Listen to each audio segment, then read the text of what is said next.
All right. Good evening. Good evening. Good evening, everybody. Give me 1 second. Let me get our notifications sent out. We're going to get started with our first ever creator spotlight tonight. Give me just a second. We're going to get these set out. I'm pretty excited about this. This is kind of the next chapters of the next step in the channels, the next chapters, I guess you could say. So pretty excited about that. And if you guys don't catch the live stream live, this will all be on YouTube.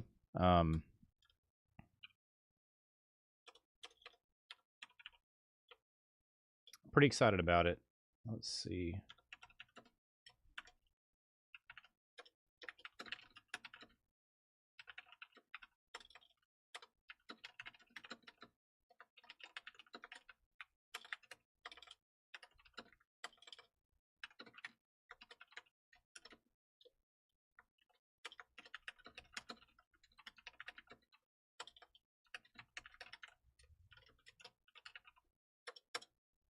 All right, notifications sent out. Hey, what's up, Asgardian? First person in. How we doing today? Let me get my YouTube chat pulled up. Looking good there. Kind of curious how this live stream is going to even be classified on YouTube because it's not gaming. Hey, what is up?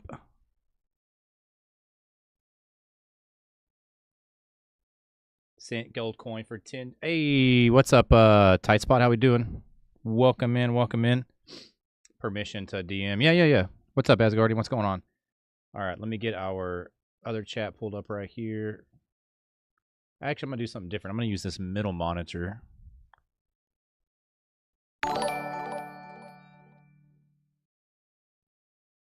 There we go. Hey, Silver Star. Appreciate that, Tight Spot. What's up, man? How we doing tonight? It involves a VIP of like the Discord or something. All right, so let me make sure we're live on Kick as well. We're gonna get started. Tight Spot. Thank you for the little gifts starting out.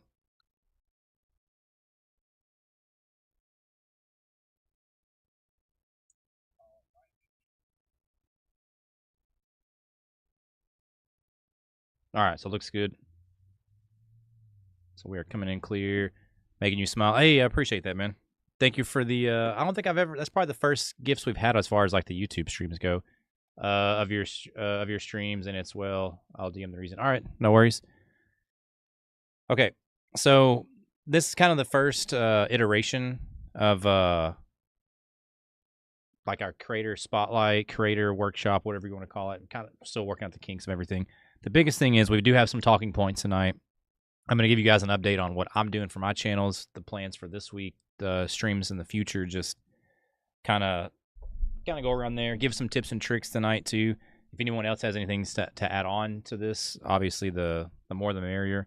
This will be our first stream back on Kick since last summer. I think we kind of messed around with it, but in my opinion, if we're going to be doing gaming stuff, that stuff's just not going to work on Kick. Which we're trying to get we're trying to get away from the gaming anyway. Not that it's going to be gone forever, but you guys know me. I've been talking about this for like the past year, maybe even longer than that. Well, I've been talking about doing non-gaming stuff for a very, very long time, but we've definitely decided to transition into the more creator-based content and the vlogging and just, this like, if there's one thing as a creator that I'm tired of hearing, it's niche. That's just like the number one advice everybody gives. Like, you got to have a niche. You got to have. I'm past that. I've always hated that since day one. Ever since we became a variety streamer, that I hated that too. I was just like, I don't want to be known for one, I don't want to be known for games, but two, I didn't want to be known for just a certain game. Rather it be NCAA or whatever, Pokemon, whatever we were doing at the time. But I'm so much more interested in the business side of content creation. How creators make money for themselves, how they build their brands, how they get brand deals, how they're able to do collaborations with other bigger creators. Like, I care more about that stuff than I do the gaming side. I don't. As I've gotten older, I like video games. We like playing them, but I don't care enough to keep up with the video game industry. I mean, we're all going to play Grand Theft Auto when it comes out this, November. But other than that, I don't have anything on my radar as far as video games go, and that goes along with the channels too. All right, Asgardian. Let's see.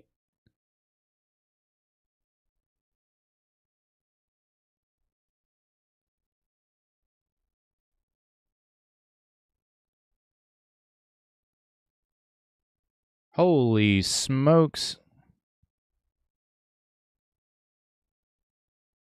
Gotcha, Asgardian. All right, hold on a second. Well, that is crazy, dude. All right, well, anyway, I'm gonna go to the role manager on that one and fix that here in a minute. But all right, so I'm gonna pull up our Discord. Cass had some really good talking points, and I'm gonna pull this up for everybody to see. Give me 1 second. So we've got this right here. I'm gonna transition. We've got our creator spotlight right here, which we've got some people, which I really appreciate you guys posting here. So we've got some people posting. I've reacted to some of Laughing Man's content last stream and some of this other content that's in here. There's quite a bit of things, but also we had some more stuff posted today, some more YouTube videos and stuff, and also Asgardian posted some reaction requests. We might get around to that, but biggest thing, one of the biggest talking points we've got right here. Kaz commented down here in our Discord with some pretty good talking points, like mistakes early on you made as a content creator to avoid now. What analytics do you actually pay attention to versus the ones people obsess with? Which that's a great question right there, because that's one thing I've learned, that not all analytics are created equal. How to decide whether or not a content idea is worth pursuing? That is a great question too, because people can say at the end of the day, make content about the things you enjoy, but if they're not getting the results you want, I mean, people can say that all day. And how to network with other creators in a genuine way without giving off "I'm only here for what you can do for me" vibes, which is a very, very hard thing to do. You have to genuinely fuck with people and not just be hanging out, slowly advertising your stuff in the streams or whatever. Did you listen to that song? Hey, I have not, Tight Spot. Are you still in here? My bad. I have not listened to it just yet. Hey, yo. Hey, what's up, Z? Welcome in. So we'll hit on this first question. Mistakes you made early on as a creator that you would avoid now. All of which I need to do. Yeah, I'm here. What are you up to, Tight Spot? I saw you were posting some TikTok stuff earlier, right? Also, one of the things I want to do during these creator workshops, what is everybody's plans for the week? What are your goals? What content are you working on? What are you trying to put out? What are your goals next week? I want us to use each other for ideas and for motivation. Like, my biggest thing this week is I wanted to get this creator workshop out. I wanted to figure out a format, figure out some thumbnail. Like, I do together a real quick thumbnail for YouTube.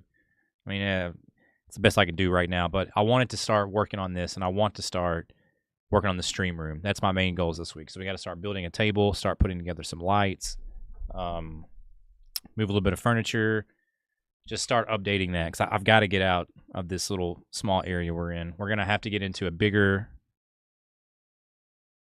area, and we're going to have to really hammer home this new chapter for the channels. And we're still going to do some video game content, because I still like playing games and hanging out with you guys, but I am much more focused on the creator content journey right now. And also, I want to use this as a way to get our first brand deal. I'm here slinging and swinging. My goal for this year is to finish my last AA. I'm so ready to be done with school. Hey, what's up, Boogers? How are you? How's the Minecraft server going with you and Laughing Man? I plan on hopping on there with you guys eventually, but I'm just kind of wrapped up in some other stuff right now. And yes, Asgardian, thank you for the ban. Appreciate that. Just getting on again on a regular schedule. Been busy with work and just tired. Yeah, I mean, schedule is the biggest thing. So let's hit this first question right here. So, mistakes you made early on as a content creator that you would avoid now. So that's a good question. Let me think. Mistakes I made early on I would avoid. That's actually a tough question, because as much as I've made mistakes during my content creation journey, I do feel like they've all benefited me too. I've learned things what not to do, what things that do work. One of the things I would probably avoid starting out, let me think. I would probably not worry so much about equipment like I did at first. That was something that kind of held me back I didn't even start my content creation journey until I had a webcam, microphone, green screen, capture card. That shit took me a process of 2 years to get all that shit. So the whole time I'm sitting here thinking, yeah, I've done streaming and content creation for almost 10 years now, but hell, you could probably say it was longer than that because I spent a couple of years in limbo where I was just getting equipment, getting knowledge, getting the courage to do stuff. Like, so that would probably be one of my biggest things I wouldn't avoid. Do not worry. Honestly, spend money on a decent microphone, and the rest you can kind of fix along the way. Because at the end of the day, it doesn't matter. You get a 4K webcam, and if your content sucks and nobody hangs out with you or gives a fuck, that doesn't matter. And that's another thing that I'm starting to learn. Like, at the end of the day, put content out, get better at whatever you're working on, and build on that. And just, nothing's perfect. Nothing's ever going to be perfect. So that's why we're starting this, and we're just trying to move. But that would be probably my biggest mistake that I would avoid is I wouldn't worry so much about equipment. I know people that are like that all they have is a console, and they're like, I can't stream out. Yes, you can. There's been people who have made it big streaming off just a console. Is it ideal? Absolutely not. But it's somewhere to start. And I think that's the biggest thing that I've taken away from this past year of watching these other content creators that I look up to and that I'm trying to be like is you got to start. Doesn't matter. Like, a shitty video is still something you learn from, and then your next video is going to be less shitty, and that next video is going to be less shitty, and on and on and on and on. And that's some advice that I got to take for myself. But that's why we're getting to this like vlogging and just chatting, because we used to do a lot of just chatting back. And honestly, our just chatting streams did really good back in the day, but we didn't have directions. And I definitely wasn't doing content creation shit. We were just sitting on here talking about anime and fucking sports and what other nonsense we came up with during those streams. But these streams, I want to be way more goal-oriented. I want us to have talking points. I want people to get value out of this. I don't want people to come to my streams and just be like, well, that was a waste of 30 minutes of my life. I want people to come here and say, well, damn, you know what? That was worth 30 minutes. I'm going to come back next fucking stream and spend another 30 minutes, or whatever, 10 minutes, however much time you get. Because at the end of the day, our number one currency is time. And as a content creator, that's your number one job anyway, is to entertain people or to make people's time worth it. So I've got a buddy that streams from a PS4 still. Hey, see? Exactly. If you're good at what you do and you enjoy it, you can do it. It's possible. How are you doing? The mic I have is $150. That's how I started in 2015, streamed on Xbox One. Yeah, I streamed, my first streams were with a capture card, but it was on a PS3 with the capture card, HDMI splitter, because the PS3 didn't have a bypass for HDMI. God, that's a whole other story. Yeah, NCAA is what started it all for me, and I'm grateful for that, and I'm just, I'm glad for those experiences. But yeah, I wasted a lot of time just preparing to even get to that point, and I'm lucky that when I did start doing those streams, I had people raid me. I kind of built a community based around that, and that gave me a launching pad to get to where we're at. It's really daunting. That's one thing that I'm going to try to put together, because I'm doing a lot of my tips and tricks and advice is coming from a place where I've had a community kind of built over the last couple of years, whereas I need to help people build channels from the ground up. If you have nothing, nobody, what would you do? How would you get there? How would you gain followers? How would you, So that's another thing I'm going to have to work on for myself, because I'm still looking at this from my experience, and that's one thing with content creation is no one's experience is going to be the same. Also, CK, how we doing today? And if you guys didn't know, I went ahead and posted our gifting goat board from last month in there. So Z and Laughing Man, you guys were shouted out in the Discord. We do have the June board up now, so that one's up. And also, if you guys would like to post into our creator spotlight, I can show your channels off on stream like we did Laughing Man's and some other people's. So join our Discord server, which let me drop all of our link trees real quick. We'll just pin those. Great, brother. How are you? I'm doing good, man. I'm pretty excited about this, these next chapters.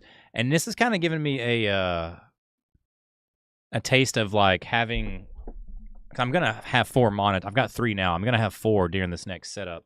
And it's going to be perfect for the multi-chats, because, man, this is so much easier to keep up with than having them all on one fucking monitor. Great, brother. How are you? I was banned from that section. CK, what have you been up to? Tight spot. You talking about the creator spotlight? Well, the biggest thing about the creator spotlight section, it's not for going live notifications. It's for posting videos, shorts, stuff that I can actually show off on stream. I've seen the like live alerts in other people's discords. They never work because all people do is just spam stuff in there and no one ever pays attention to. With this, I feel like with me showing it off on stream and actually reacting to it, it gives people more of an incentive to post in there. And it's I think it's good networking. Like I genuinely want people to leave here and go follow those other channels. You know what I mean? Like that's the big thing. Not much, just packing up the house, getting ready for a move. Dang, are you moving into a new house? All right, so we went over one of those questions. Let me go back to our other ones. We had, and also if anybody else has any questions or any talking points you would like to go over, just type in the chat. Say, hey, I would like to talk about fucking whatever. What's what would you suggest for this? What would you say? Whatever. Post in the chat. We'll talk about it. If I can't come up with something, I'm sure somebody else can. Now, this next question I really, really love. What analytics do you actually pay attention to versus the ones that people obsess over? So that's a very, very good question. The number one analytics people obsess over, in my opinion, on YouTube is probably views, 100%. But it's, especially with shorts, with vertical content, views mean nothing. That really doesn't mean shit. How many people stayed and watched and how many people stayed during the whole video. That's by far the most important analytic on YouTube for really any vertical, long form, short form. Did people click the video? Did they stay and watch? And how long did they watch? That's really the most important thing. You could have 5,000 views on a video, but if they all quit watching after 2 minutes, then that literally means nothing. And when you're ready, just give me your Minecraft name to join the server. I think it is. Hey, Kaz celebrated 3-year mod anniversary. That's cool. They keep up with that. Boogers, I think that's my Minecraft name right there. Let me actually pull up. I'm gonna pull up the Minecraft launcher and see. I'm pretty sure that's it. I think it's Dirty Casual YT.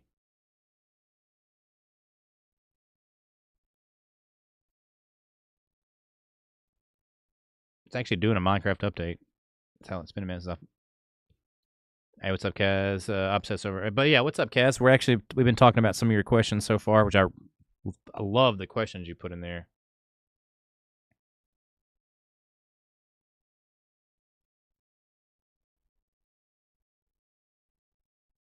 All right, so what analytics do you actually pay attention to? Hold on, Minecraft is doing some crazy stuff. What analytics do you actually pay attention to versus the ones you obsess over? So that was, like I said, that's probably the biggest thing that I have looked into. To me, by far the most important thing is like the view time. How many people actually watched and stayed? I mean, that's pretty much what determines if YouTube pushes stuff anyway.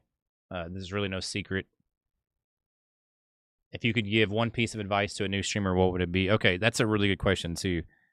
The biggest thing that I would say, the number one advice I would say, God, there's so many things to really think about. I would say the most important thing would be just clipping at this point. I mean, I hate to say it because it's kind of like beating a dead horse, but like you got to have clips. If you're streaming for 3 or 4 hours and you're not coming out at least if you're doing gaming content, if you're playing Call of Duty or whatever, World of Warcraft, whatever you're streaming, if you're doing for 4 hours and you're not getting clips, you're wasting your time. I hate to say that, but that's just the current landscape we're in as streaming. Unless you are extremely, extremely entertaining, you are not going to grow your channel by just live streaming. Those days are gone. You better start multi-streaming. You better start pumping out clips, and you better be posting it to every fucking platform you possibly can.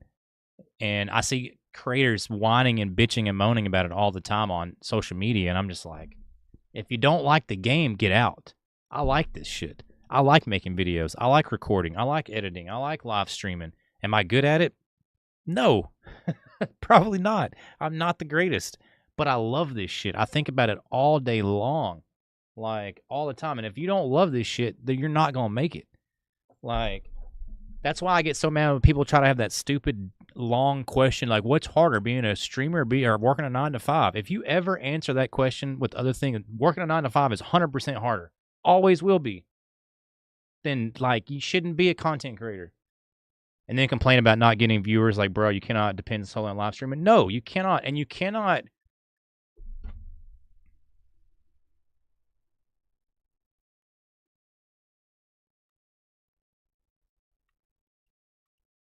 That was cool. No one's gonna fucking watch that. I'm not gonna spend my 10 minutes of like if I come in your live stream and or whatever, and you're just sitting there not saying a fucking word, and you're not. I'm not watching that shit. I'm not. I don't care what you're playing or what you're like. You've got to be talking. You got to be feeling dead air. I'm not saying you have to be like doing crazy stuff like jumping up and down and doing jumping jacks, but you have got to be somewhat engaging. And if you're not, maybe you're just not a streamer. Do other content like if you're not repurposing your content, you're just sitting there gaming for hours, you're quite literally just wasting your time. Absolutely. And that's the biggest reason why I'm pivoting now is I've been wanting to get out of gaming for a long time now, and I've just been too scared to do it. And now I'm just like, my back. I mean, you guys know me. I've got crazy work ethic. I've got crazy, drive. I've wanted this for a long time, and we're not going to stop. And we've went through so many things. So I'm just at the point where now I'm like, we gotta change, man. We gotta make a pivot. And I'm terrified, absolutely terrified to share more of my life and record stuff with my phone and vlogs. I'm have a million things in my head. Like, people don't want to see this. Who am I? Like, imposter syndrome, this and that. I give you a million reasons why not to do it, but I'm still going to do it anyway because I have to do it. Do you think following trendy games is best for streaming? Honestly, yes, it is. That's kind of why I'm trying to. Oh my God, my microphone has been so loud this whole time. I'm sorry, guys. I did not know that was so loud. Yes, that's kind of why I'm trying to pivot away from gaming content as much, is especially on Twitch for sure. I can't really speak on other platforms. YouTube is pretty good about pushing your stuff no matter what, but Twitch specifically, if you're not playing like the most popular game at that time, I'm not gonna say it's a waste of time, but like it feels like you're capped already. You know what I mean? Oh my God. Param Crow coming in here with the freaking Twitch Prime sub. Hold on a second. Great cash, homie. Let's go. Welcome in, Crow. Sometimes you just got to pivot and you can still game and just make other content. Exactly. We're still going to do gaming stuff. We're still going to hang out on here, but like I am full force with this like content creation side. I want to get my first brand deal. I want to help other people get brand deals. I want to make better content. I want to get into there's just the amount of things that I want to do right now is just impossible because I don't have the experience or the really anything right now. But we're gonna get there. Like I have all these ideas for like B-roll footage and this and that, and I'm just like, there's just so many things we have to work on before we get there. But I feel like these are gonna be the building blocks and the foundation for the channels to come. What's up, Crow? How we doing, man? Can't complain, mate. Started the online Poke Shop. Life is good. Hope you're doing well too, mate. Hey, that's awesome, dude. So have you already made some sales? I'm going to be pivoting, making forging content. It's going to be a hell of a hard time showing my face as a PNG. Yeah, dude, it's scary, but I mean, I think you can do it. We all got to start somewhere. But Boogers, to kind of get back onto the content creation. Let me get a drink of water real fast.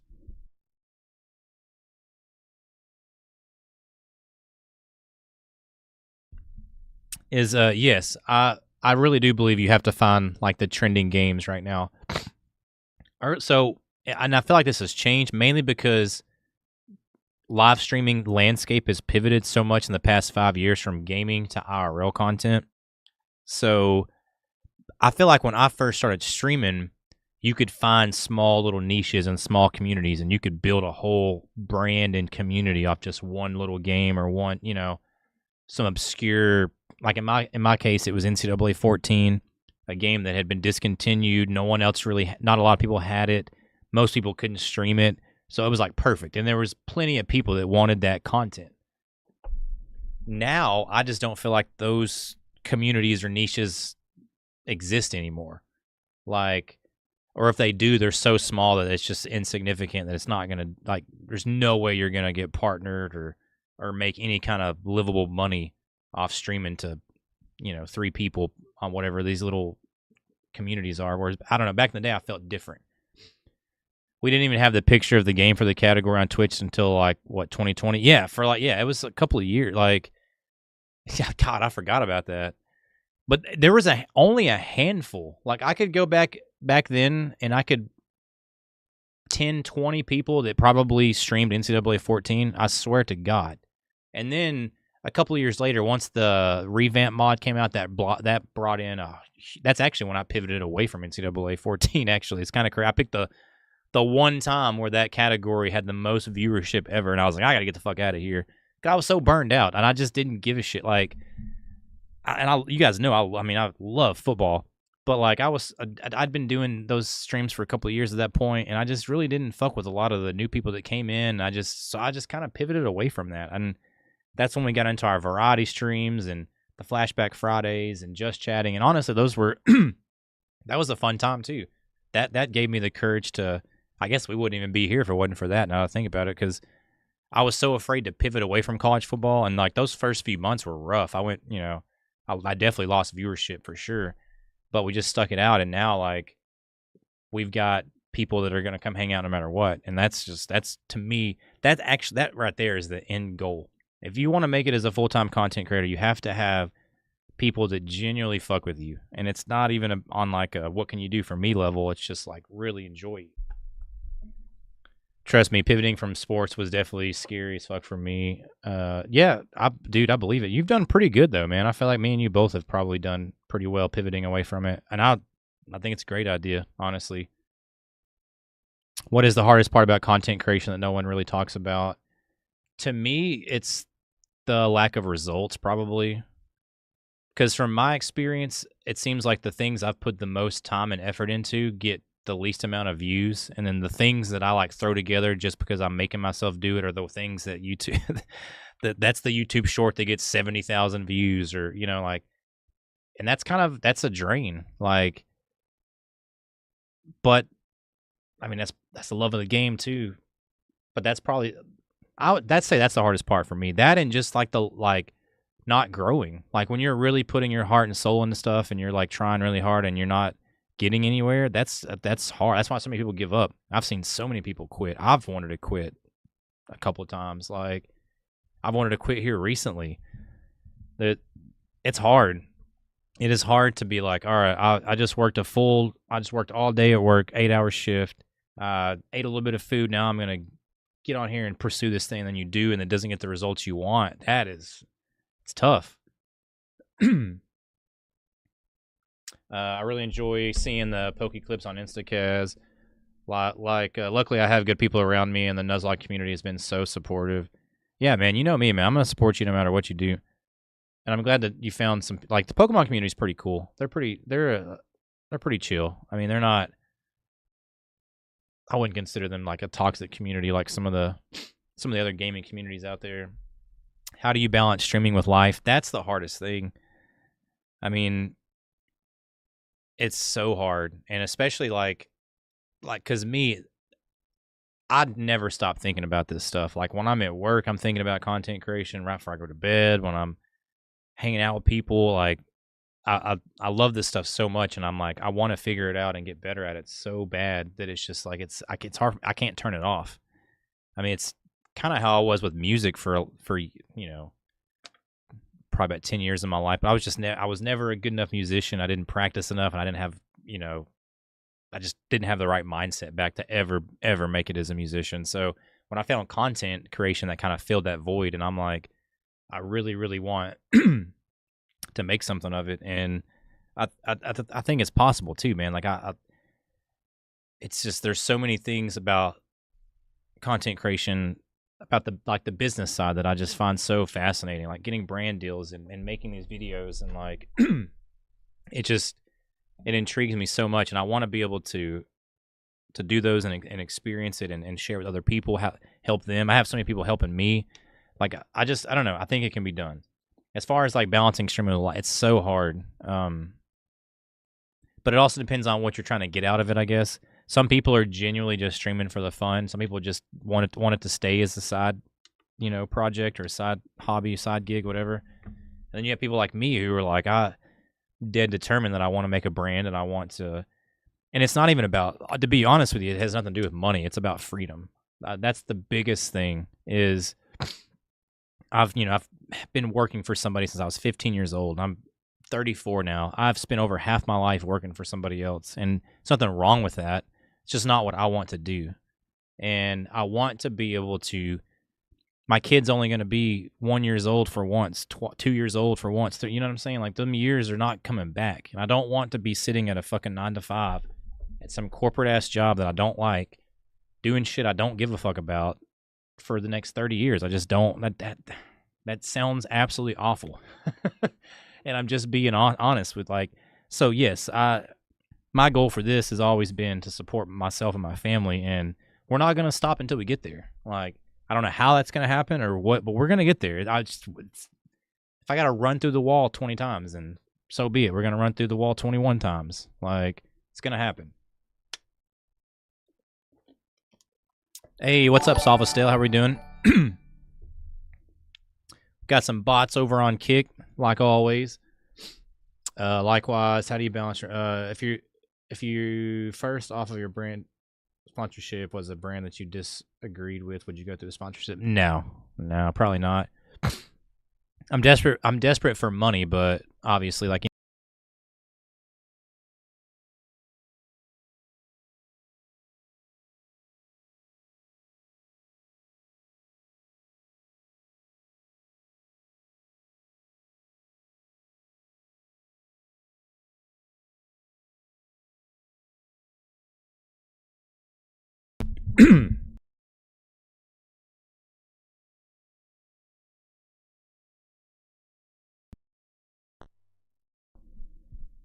check. We got, okay. I'm gonna have to replace this microphone. I want the exact same microphone, but I want it with a Type C instead of this shitty micro. That's the only thing. Sure, you've got a perfect microphone, 9 out of 10, but I can't give it a 10 out of 10 because of the shitty micro USB you put on it, which I did buy this back in like 2019, 2020. So, anyways, all right. You said if your first brand sponsorship was a brand you disagreed with, would you go through the sponsorship? I said, I don't know if you guys heard that. I said no. I said, desperate as I am for revenue and money, like anyone else is not in today's society. If it doesn't align with my brand and who I am, I'm not gonna push it to you guys. That's just not gonna happen. So no, they could offer me whatever money, and I'm still gonna turn it down. It has to be something that I believe in myself. I turned down Prospects last week. Couldn't imagine working with a gambling company. Mike's out there. Damn, you had Prospects. See, I'm weird about gambling. I don't gamble. I think it's stupid, but I'm not against it. I mean, you're a fucking people are adults. If they want to go waste their money, go for it. Would I partner with the gambling?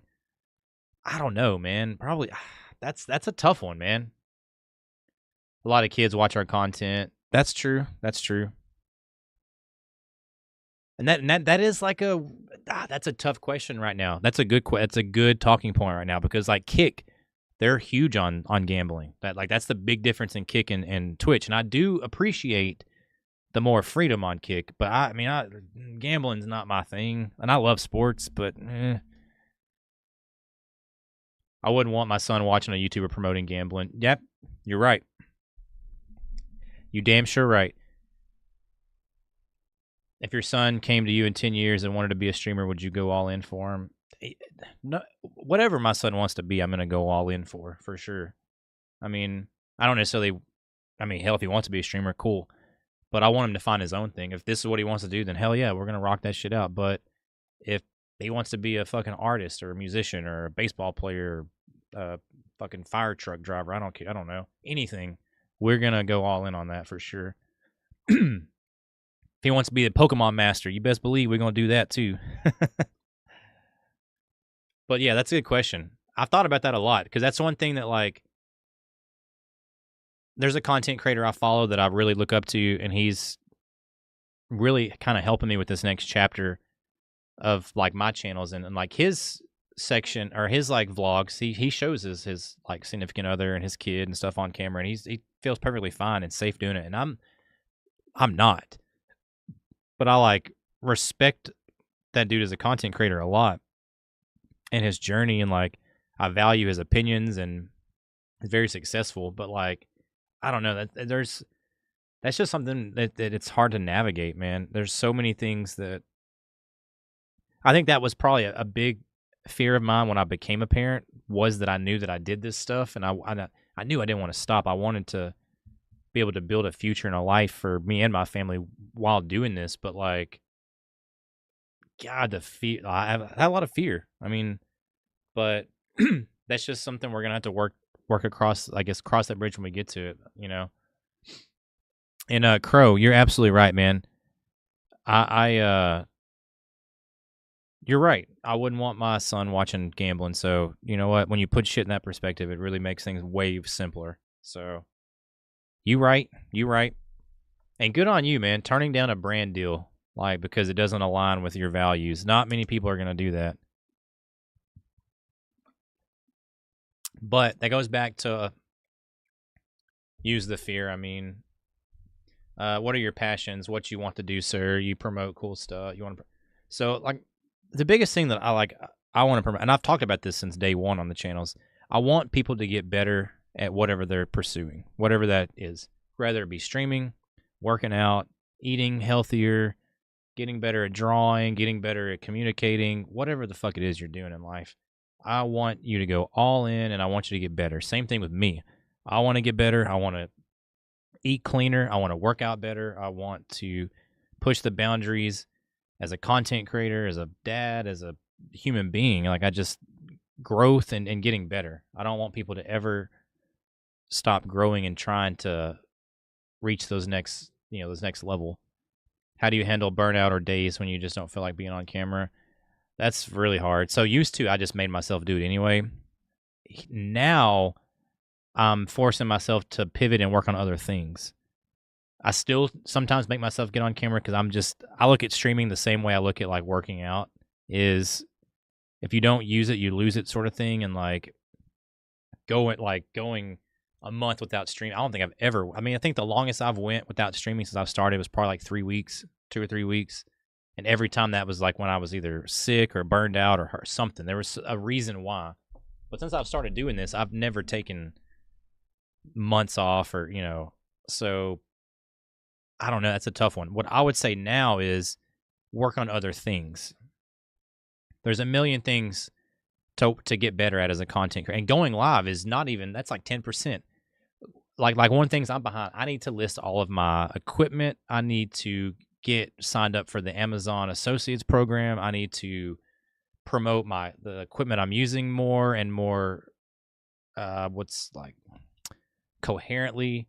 There's so many things that you could be doing that's not on camera. You could be editing clips. You could be working on thumbnails. You could be learning some new software, learning algorithms to new platforms, figuring out what works for Instagram or TikTok I mean, there's always something to do. And I think what a lot of people get swept up in, and I'm guilty of this too, is if I'm not live, I'm not making progress. Like if I'm not there, they forget about me. That's where you got to keep your Discord active. You've got to, like YouTube posts. People sleep on that. Make posts on YouTube. Just little fucking couple of sentences. Hey, hope you guys have a great day. Go, something motivational, or what your plans are for the day. Hey, I'm going to work on this clip. Do something. Like, there's a million things to do besides just go live and get on camera. And that's one thing that I'm making myself do, because I'm so far behind in so many things off stream that it's like I got to get better at that. Content is like everything else in life, right? If you want to be successful, you got to make it a priority, whether you're sick, tired, etc. Like work, you got to go no matter what your mood. Exactly. Yeah, it's tough. It's absolutely tough. Like I said, my biggest thing now is, I would say, do the stuff off camera when you're burned out, and then when you get that spark, come back on camera. But if you're really in this, like, just taking time off, like, that's just, I hate to say it, that's really not, I don't know if that's possible. Not a lot of time off in this game right now. There's I think what's really I'd say that probably the most discouraging thing for a lot of new streamers is the IRL stuff. Like, the IRL streaming is so damn big right now, and if people feel like if you're not like out riding roller coasters or going to expensive restaurants or getting on a yacht and filming all this crate no one's going to watch. But I completely 100% disagree. For every viewer that's into that type of shit that wants to see these extravagant there's people who want regular people. Everyday, something I can relate to. Oh, taking a trip to Bucky. Hey, I'm from Texas, man. I'm all about them Buckies. Was there a specific moment, game, or milestone where you realized streaming could be more than just a hobby? Absolutely. So there was a month on when maybe the first year I streamed, first year and a half. And till this day, I think it's the most money I've made on Twitch in a month. But I made a significant amount of money during a month. Maybe it was 2 months. I had a good little, I don't think it was during COVID. Hell, it might have been COVID. I can't remember. I think it was 2019, maybe 2020. But I had a very, very successful month. I had one stream where I think I made like $600 on like one stream. I remember crying after that stream. I swear to God, you guys, I cried on stream that night. I remember getting off stream that night. It was like fucking 3 a.m, and I was just gonna go. I brushed my teeth, and as I remember getting on my knees and just crying. I couldn't believe it. I was just like, holy fuck! Like we just made 600. Like I don't know. It was a lot of fucking money for one stream, and I was just like, this is fucking crazy. And that was the moment where I was like, this could be something, and that we just haven't stopped since. And I feel like I have had a lot of ups and downs. It hasn't been just like a trajectory up since then. It's been a lot of fucking, like getting signed to the Twitch creator program was a huge up. Having viewership go down as a down, or getting burned out's a down. Like there's just so many ups and downs, up and down. Like I'm taking notes. Hey, what's up, Narwhal? How we doing? Yes, they would. 'Cause I know if I would, you're explaining what they're for. So you're telling me I can go to low, stream myself getting supplies, people would watch? Absolutely, they would. DC, sign up for that link I sent you. You're doing IRL sports reporting content would be great. Is it for the Twitch creator program? I wouldn't mind being back into that. I'm not against doing the football watch-alongs and stuff like that. How do you handle the mental pressure of performing live for hours at a time? So this is from my perspective. So there's not all streams are created equal. And this is a big reason why I'm pivoting right now, is because I feel like in the past, definitely the past year, I will say, I feel like I've been selfish as a content creator. I've been streaming and making content on games and things that I enjoy playing and things that make me happy. That doesn't always make the best content or make it the most entertaining for you guys. So it doesn't add value to your guys' lives. So when it comes to the mental pressure of performing, if I'm doing, like, not all moments are created equal. There's times where I'm mentally kind of checked out just playing the game. I'm not even making content. I'm just playing a game. And then there's times where I'm like, all right, I'm going to say some shit. I'm going to do this. This is going to make a clip. So I've got that planned and already in my head. So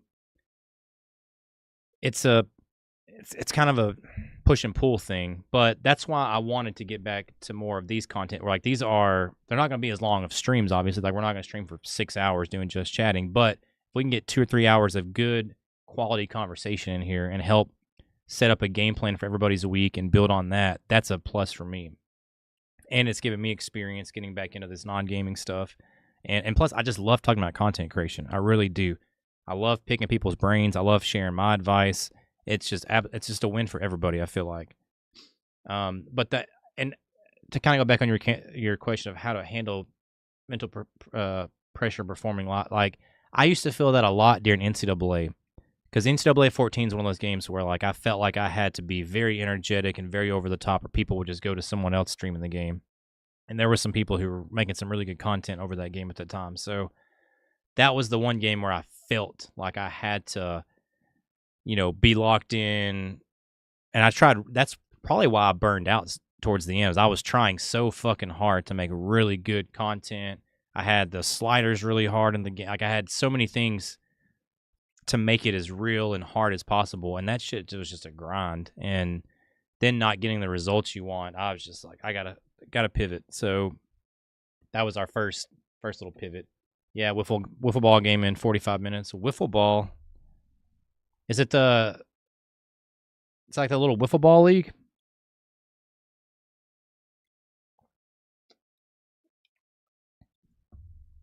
Let me see. I think we had there's some more. How to decide whether or not content idea is worth pursuing. Okay. So that's a very good question right there. So Kaz posted in the Discord, how to decide whether or not a content idea is worth pursuing. That's tough, especially if you're solely doing it for the results. Actually, you know what? That kind of goes back into what I was saying a second ago. Well, are you making selfish content or are you making unselfish content? You making it for yourself or are you making it for the viewers? So if you're making it for yourself, then yeah, go ahead, do it, enjoy it. If you're making it for the other viewers, you have to really gauge, is this going to be worth, is this going to gain views? Is this going to gain traction? Is YouTube going to push this? Like, is this going to be worth sinking 5 hours of my time into? That's why I've kind of given up on a lot of my Let's Play stuff. Is like, they were trash videos. They were edited shitty. They didn't have the best thumbnail. They didn't have good, like, they were dead in the water from the start. So why would I spend 6 hours of my day on dead in the water videos? You know what I mean? That's why I transitioned back into live streaming. But that's goes back into the whole pivoting again. Here we are, pivoting into something different. What's up, buddy? Hey, what's up, Laughing Man? How we doing? Welcome in, welcome in. Do you feel your personality changes when you are on stream? I don't, personally. I mean, I probably talk more because I'm naturally an introverted person. So, like, in real life, especially at work, I try to talk the least amount possible. Showing the love. Hey, thanks for popping in, man. We've been having some really good discussions here. This is, I really enjoy this. I'm very curious on the YouTube side, though, because I didn't really know how to classify this. I just put it under people and blogs. But I really didn't want to put it under a category at all, but it made me. So I was just like, we'll do people and blogs. I kind of wanted to put it under education because we're trying to be more informative on this stuff. So I don't know. I don't know how. This is all a work in progress, but we'll see. But no, I don't feel like my personality changes on stream. I do tend to talk more, but I'm the same person on camera as I am off camera. I'm pretty much an asshole either way. Doesn't really change on camera, off camera. I'm just kind of an asshole. But a lot of people do. Some people play really good characters. Some people are great. I don't have the energy for it personally. But I 100% believe there's people who do play characters and their personality shifts, and you know, and I'm not hating on it. Shit, you gotta do what you gotta do. I get more upbeat on camera for sure. Yeah, okay. I'll admit that. I do try to tend to be more upbeat, especially like I had an idea going into this stream. Like, all right, I don't want there to be dead air. I want to be talking. I want to be active. I want to be locked in. And you know what? We're fucking locked in. All right. And honestly, it's thanks to you guys. It's because Kaz had some great talking points starting out. People in the Twitch chat have been firing off some good questions. So we had the bots on Kick that we always got. I don't think we're ever going to get anything on Kick except for bots, but we're going to keep trying. We're going to go back on over this. We're doing just chatting. We'll throw our shit out there into the cesspool and see if it gets any traction. Bots, bro. I will say, their app is working a lot better than what it did this time last year. I'll say that. So, do you ever find it difficult to separate your personal life from your public streaming persona? Not really. I mean, I don't even have personal social media anymore at all. Like, my Instagram is probably the closest thing I have to a personal social media, and that's still branded The Dirty Casual.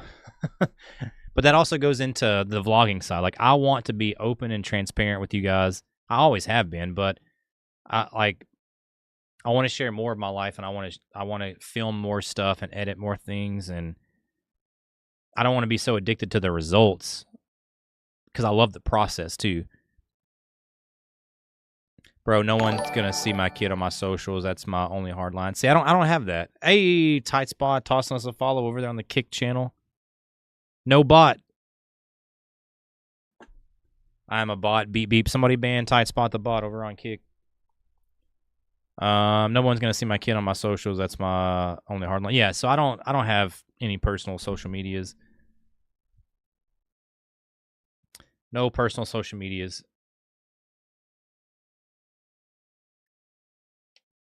But it's dude, it's difficult, man. Everyone's got like a different journey, different thing. Like, I don't even know if I can technically do this next chapter, to be honest with you. Oh my, wow. My fur babies are on all my socials. Hey, I know you have a dog, Tight Spot. What other pets do you have? Z coming in with the 5 fat gifted subs and a level 2 hype train. God. Hold on a second. Also, we got our first gifting goat of the month. We got June on here. Laughing Man, you and Z. Got a shout out in the Discord for last month.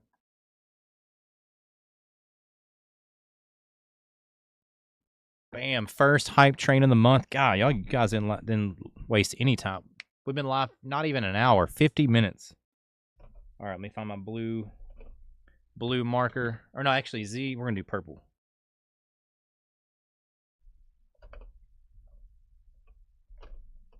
Do I got a purple?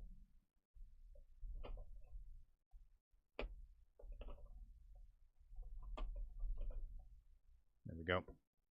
Z, 4 seconds left to drive the ramps. Bang! Bro, if this tells me anything, the live stream people love to chat. Yes. So, well, I think it's because we also have a good plan. So hold on, Laughing Man, hold on. I think this marker is going out. This was the first marker we ever bought for this board a couple of years ago.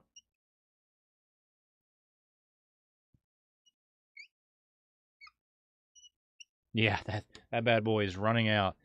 Bam, Z with the 5 gifted. Got our first hype train June. Got the little sunshine right there. No, my doggo died 2 years ago. We have 2 cats. Oh, dude, I'm sorry. That sucks, man.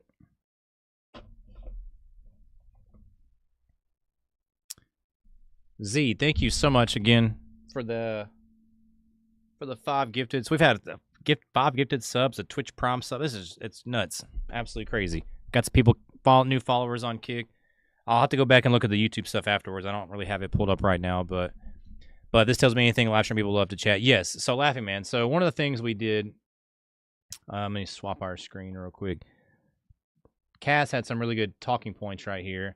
The last one we did was how to decide whether or not a content idea is worth pursuing. So let's do this next one right here.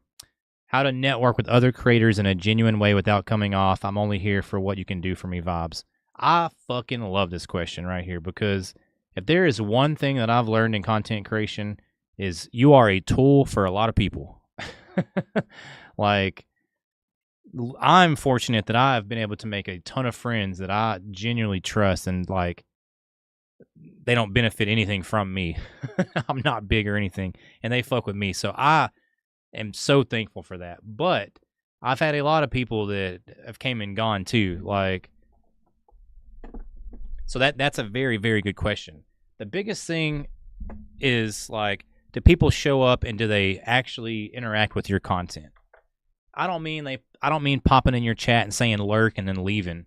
That's not fucking supporting. Like, if they see your Instagram reel, if they see your TikTok, if they see your YouTube short, are they liking? Are they watching the whole video? Or, like, those are people that support you right there.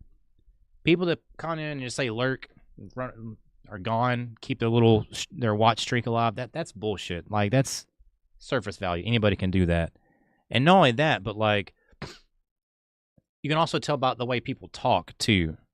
Like, there's, people will come in your streams and they'll be almost advertising their channels without advertising it in a way. And I don't know, like, I feel like we're kind of past that. Back when I first started content creation, there was real big, the follow for follow shit was real big. I mean, everyone knows don't do that. It's a stupid thing now, but like, that was a big deal back pre-COVID, I would say. Universe is agreeing with your new content made. I see that. I freaking see that. Which is great. I've been thinking about it all day and I've been scared, but I don't have any more questions. I'll be more prepared next time. Let me grab some more water real fast. You got to be involved with other person, regardless of the fact you both stream. Like, you have collaborated. I only collab with friends. I don't offer collabs to anyone except friends. Exactly. And you've got to make sure those people align with what you do as well. Hold on. Give me 2 seconds. Let me grab some water real fast.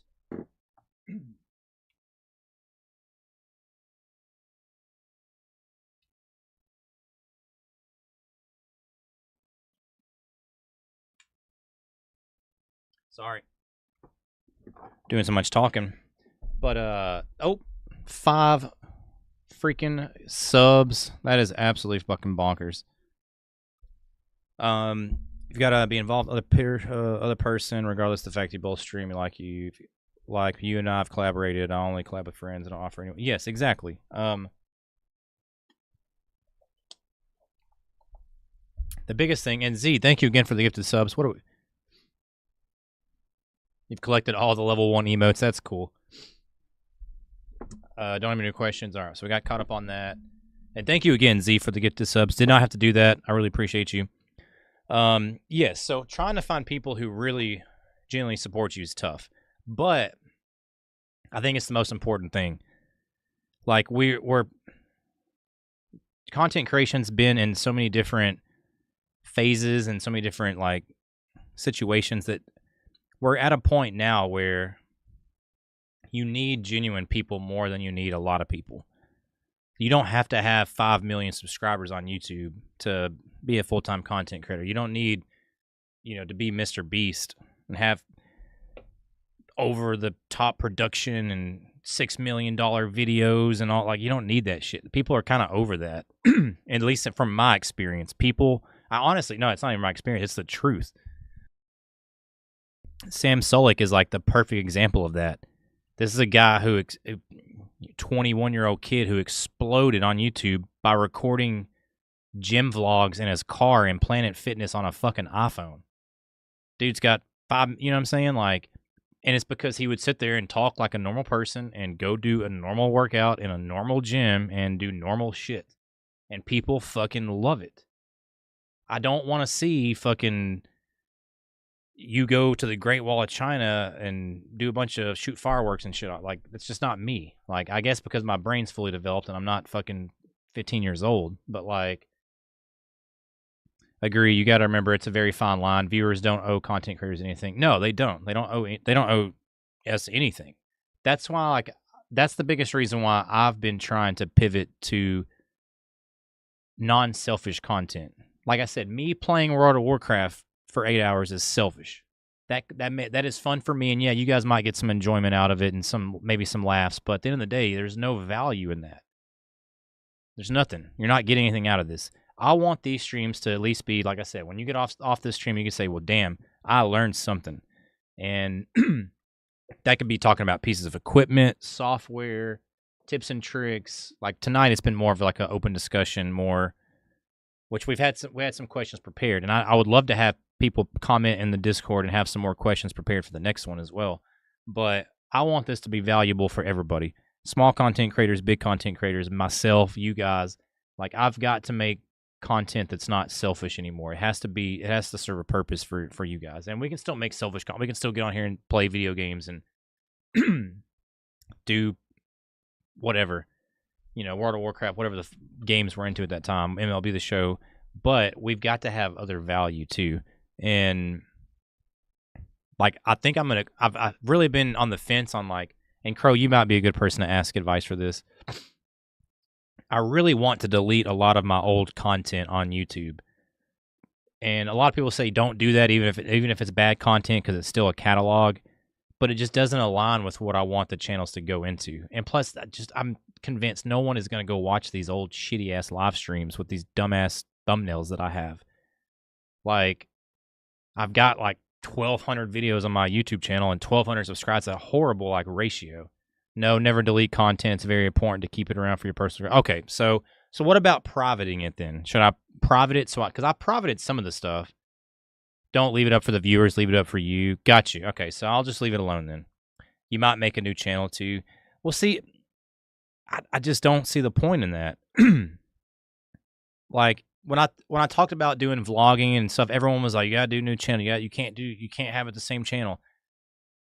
I just disagree with that now. I don't believe in niches anymore. I don't. And I don't feel like YouTube is YouTube is not a niche platform no more. YouTube is the king. They will push your content no matter what it is. As long as you're putting it out, they're going to push it. Now, if people stay and watch it, that's up to you if you make it good enough or valuable enough for them to watch. But like I don't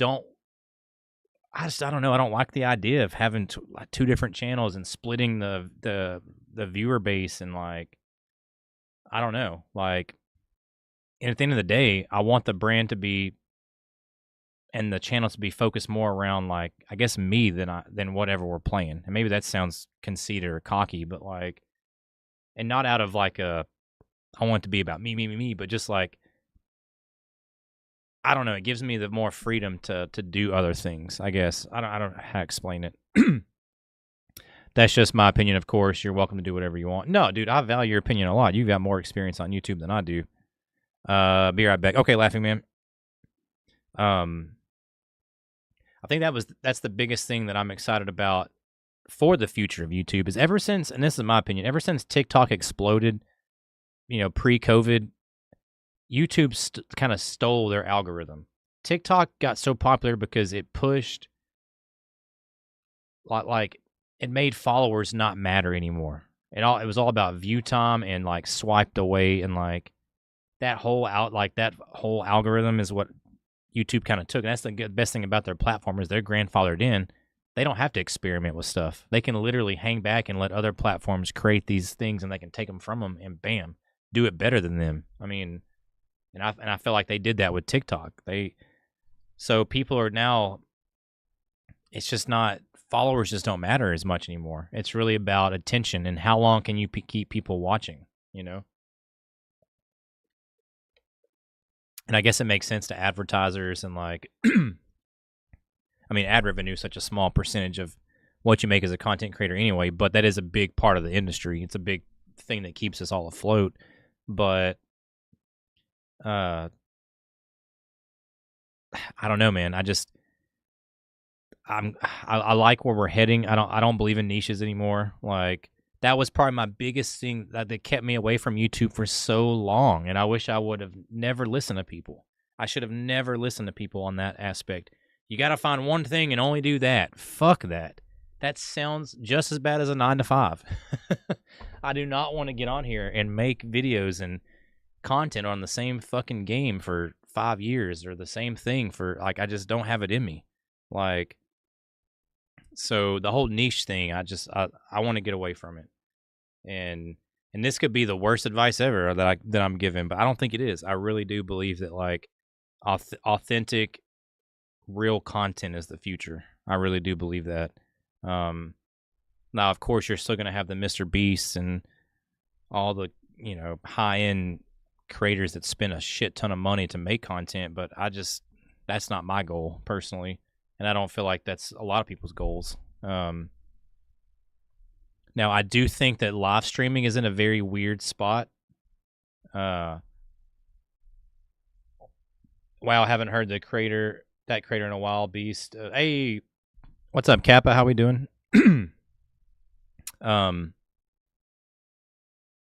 Yeah, live streaming is in a weird spot.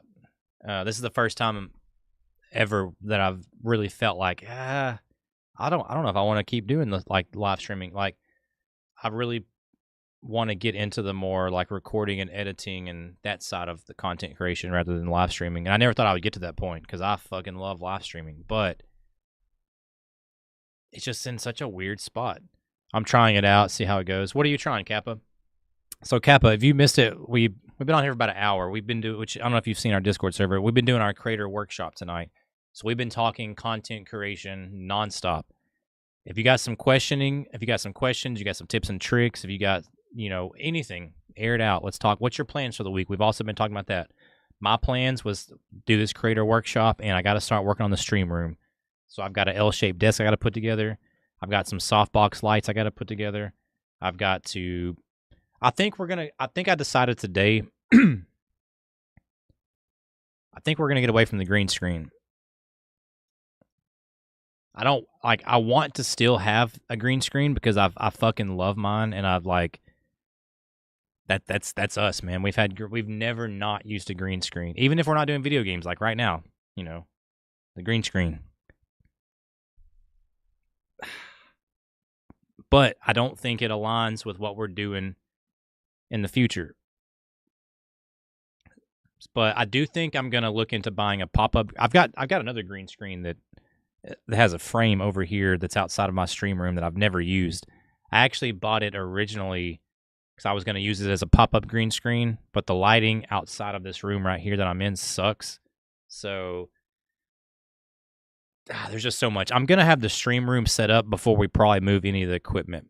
I don't want to move any piece of equipment until I'm ready to fucking go live. Almost. I know that sounds crazy, but I want to be able to still make content and do things. I don't want to be down a week or 2 or 3 days without having my PC hooked up and have my stuff like. I have all my stuff streamlined right now anyway, which as a content creator, that's the number one probably advice I can give you for anything. Make everything, your live streams, your videos, your verticals that you're editing, make it as quick and as streamlined as possible because you're going to be doing this shit a lot. So it shouldn't take you an hour and a half to go live. You shouldn't be fumbling around through your OBS settings. You shouldn't be fucking around with your scenes. You shouldn't be messing with YouTube titles and tags for like. You should have that shit ready to go. If you say I'm gonna go live at 5 o'clock, then come 5, you need to be fucking locked and loaded. So having all of your processes streamlined is a big thing. My plan was to do IRL, then put streaming in there. Have a game needs finishing. So what are you planning on doing for IRL streams? I like it, dude. Lean into it. We're trying to lean into the IRL stuff too and the vlog style and just get away from the gaming stuff. We're not going to be streaming as much, but we're really going to be trying to work on some content. And it sucks because I've been growing our YouTube channel the past like year and a half pretty much just off vertical and live stream. But I'm ready to put out like I think I'm going to record I need to record just like a thank you for 1,000 subscribers video for one. We still haven't done that, and that we hit 1,000 subs back in October of last year. So behind on that, I need to make one of those in the vlogs. That's the next step. I've been working out super early in the morning. So we've been waking up at like 4:15, getting at the gym by 5, getting out of there about 6:30. I would like to start filming some of that and piecing together, our day. Hell yeah, dude. That's what we love to hear. Early gym. Yeah, early gym, man. It has to be done at this point. The only thing that sucks is like tomorrow I don't work until 12, so I don't know if I'm gonna work out early in the morning tomorrow just because I don't have to work till 12. I don't want to wake up at 5 a.m., work out, and then have 6 fucking hours in between work. That's too damn long. And I just don't have the mental capacity to do a lot of content creation before work. Unfortunately, I guess because I have anxiety real bad. Like if I have work, it's hard for me to do anything before that. I'm still going to work out tomorrow before, but I'm probably going to go a little bit, later in the day, not 5 a.m. But the next day, Thursday morning, we'll be in there 5 a.m. I think I work at 8:30 that day. I have to go look at the fucking schedule. Don't get me started on that. That's the biggest reason why we've got to make this shit happen, man. My work schedule is just garbage. It's just a big pile of fucking shit. There's no way to talk that up. It's a horrible schedule. It changes every fucking week. It's random as fuck. So I've got to get away from that. It's absolutely killing the channels too. That's another reason why I think I've pivoted more into like YouTube and less live streaming is when I was live streaming a lot, they're at random fucking times, that's another thing too. If you do plan on being a live streamer, the times on when you go live do matter. Like YouTube doesn't matter. You could post a video. I still personally post videos at certain times. So I think they do better, but I can also see where it really doesn't. YouTube is just content's king. If it's good, people are going to watch it. If it's bad, they're not going to. But with live streaming, if like you go live at 1 o'clock in the afternoon on a fucking Tuesday, not a lot of people are not going to be in there. They're not going to start rolling in until 7 o'clock, 8 o'clock once they start getting off work or out of school. So live streaming is very, very, very much more based on like being available at certain times too. Whereas like YouTube, man, you got way more freedom on when to work on stuff and when to upload it. And that's one thing I've had to work on is I always put my Let's Play stuff out way too fast. I never edited them enough. I was so anxious on like, all right, I got this content I'm sitting on. I got to put that shit out. But in reality, I need to revise it a little better and, you know, make the finished product more polished before I start throwing it out there. But that's also another thing that we're going to get into with the vlogs and these like content creator streams is they're going to be a little rough around the edges too, but we got to put them out. So it's such a crazy balance. Let me see what else we got in here. So I think we covered all of the questions that Cass posted. We had some really good questions flowing in here too. Boogers had some really good questions. Let me see.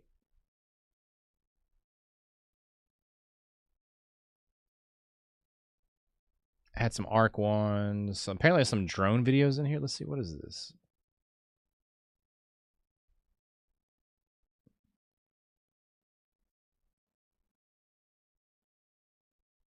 Okay, hold on a second.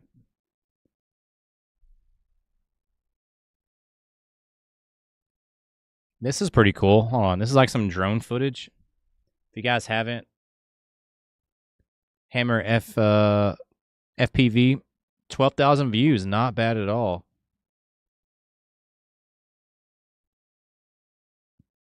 That's pretty cool. Like some drone. Oh, it's like a baseball field over there. That's one thing I really want to get to. I want to get a drone.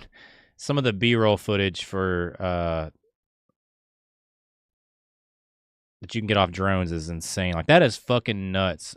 Flying a drone through some fireworks. That's pretty cool.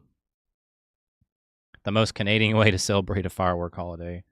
Damn, that one was pretty cool. It actually went like right by the drone.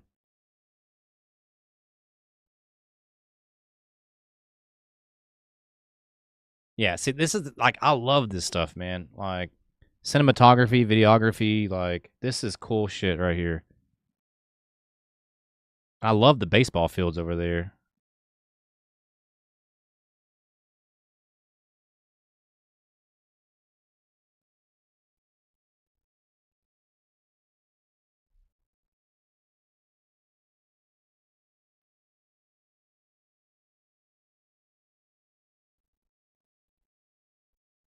That's cool. All right. You and me both, brother. I need to learn software. We'll say watching you past few years and just listen. Okay, so well, hey, this what we're here for. What software you need help on? Talk to me. That's what these streams are for, right here. It's for you guys to learn stuff and for me to learn stuff too. So what software are you struggling with? And I get it. Software is probably the most annoying part of being a content creator, in my opinion. I love hardware. I love new equipment. It's hard. I mean, fuck yeah, I'll buy a new camera, a new microphone, a new graphics card, a new piece of lighting. That's easy, but software, ugh, snooze fest. It's the most important part, though. Video editing, what to use for TikTok, and then learn what to do for YouTube. Okay, so there's quite a few ways. This goes back to streamlining your content. So me, and see, this is why I need to list my equipment right here, because this is a perfect segue into advertising a piece of equipment that we can get commission for. But anyways, that's a discussion for another day. That'll be a monetization content creator workshop we'll do. But so what I use, I have a Stream Deck, all right? Biggest thing I have right here, I have a clip button. I don't know if you can see it. See how I have ads? It's kind of hard to see because it's purple. Actually, hold on. We'll do this. I got you. Hold on a second. Turn the chroma key off for a second. So this button right here, that button right there, all I have to do is click that button and bam, it automatically clips. And I'll give you this. Twitch has gotten even better. Here recently, when you used to clip stuff, it only clipped it in a horizontal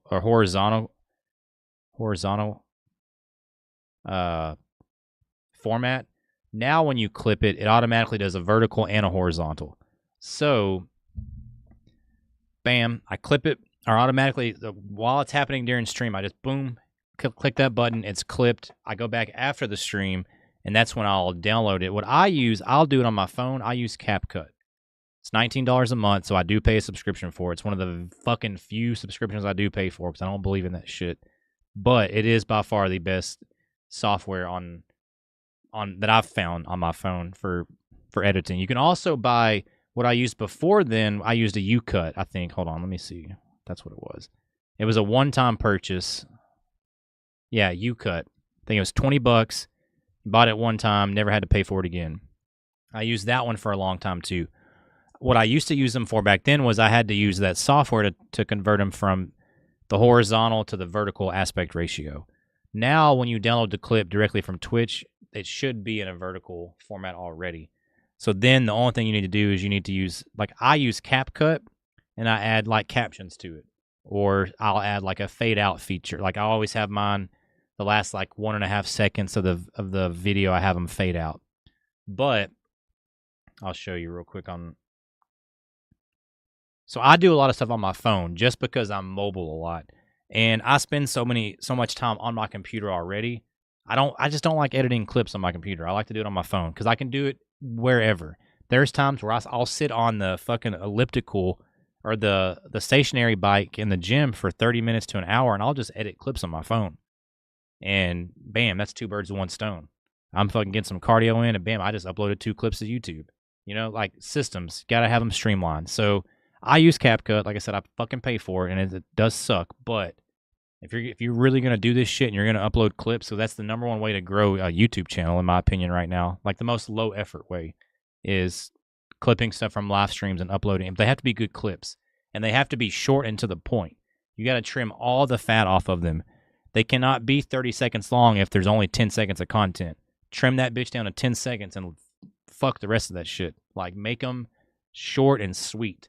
Because the number one metric on, or analytic on YouTube, especially for YouTube Shorts, is swiped away and how long they watched. So even if the first 10 seconds of the video is great, if it's 30 seconds and they drop off, that video is dead in the water. But if it's 12 seconds long and they watch 10 seconds, that bitch is going to get pushed.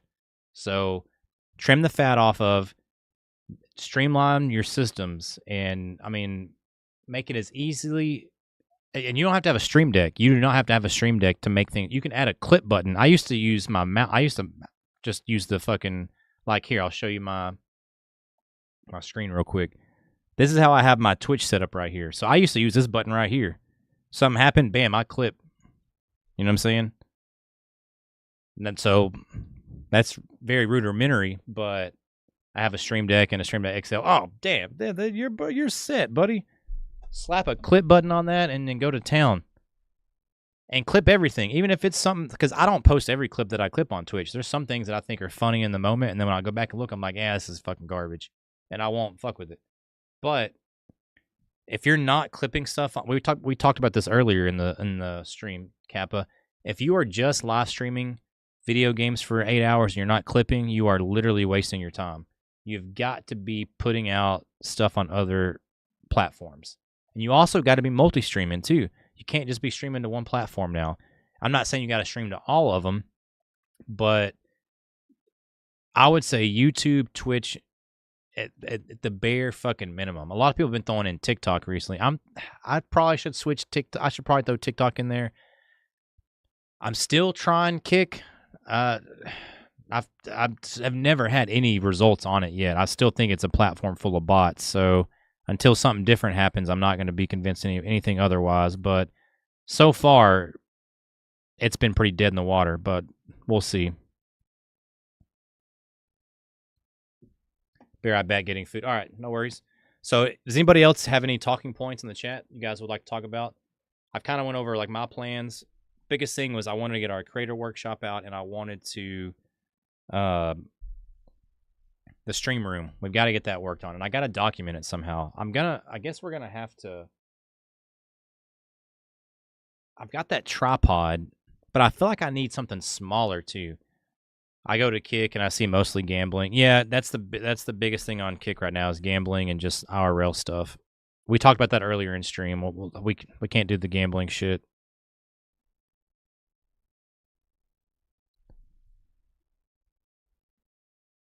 But I just maybe it's me being stubbornness, but I feel like our personality and our brand can do good on Kick because we're rough around the edges. I love Twitch, but I don't think we're not what Twitch is looking for. Like, I'm not. I'm probably never gonna be on the front page of Twitch. So I don't know. I guess I shouldn't have that attitude. I don't know, man. We're casting a wide net here, and we're trying to figure out what's best for us and our community and our brand. And there's just part of me does not want to give up on Kick for some reason. I don't know why. I guess it's because it's something new. And when I got the idea planted in my head last summer, the content creator that really helped me decide to do it, I really do believe in him, and I think he's a good content creator. But so far, from my results, it does not seem like a very good platform to grow on. If you already have a community to funnel over there, then go for it. But from the ground up platform, I don't know, man. Only time will tell.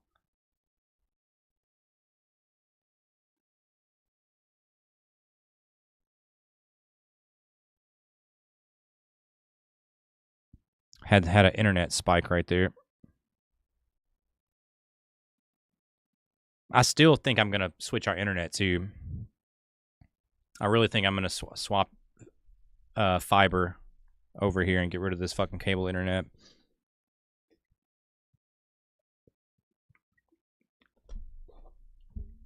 All right, so this will segue into the next thing.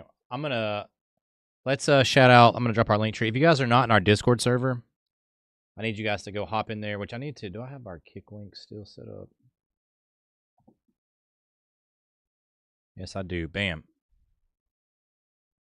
If you guys would like to join our Discord server, I'm going to show you. We have a little creator spotlight section right here, which you guys can post your channel. It's not for when you go live. It's not like I'm live. It's post your actual content, clips, TikToks, YouTube Shorts, Twitch clips, whatever.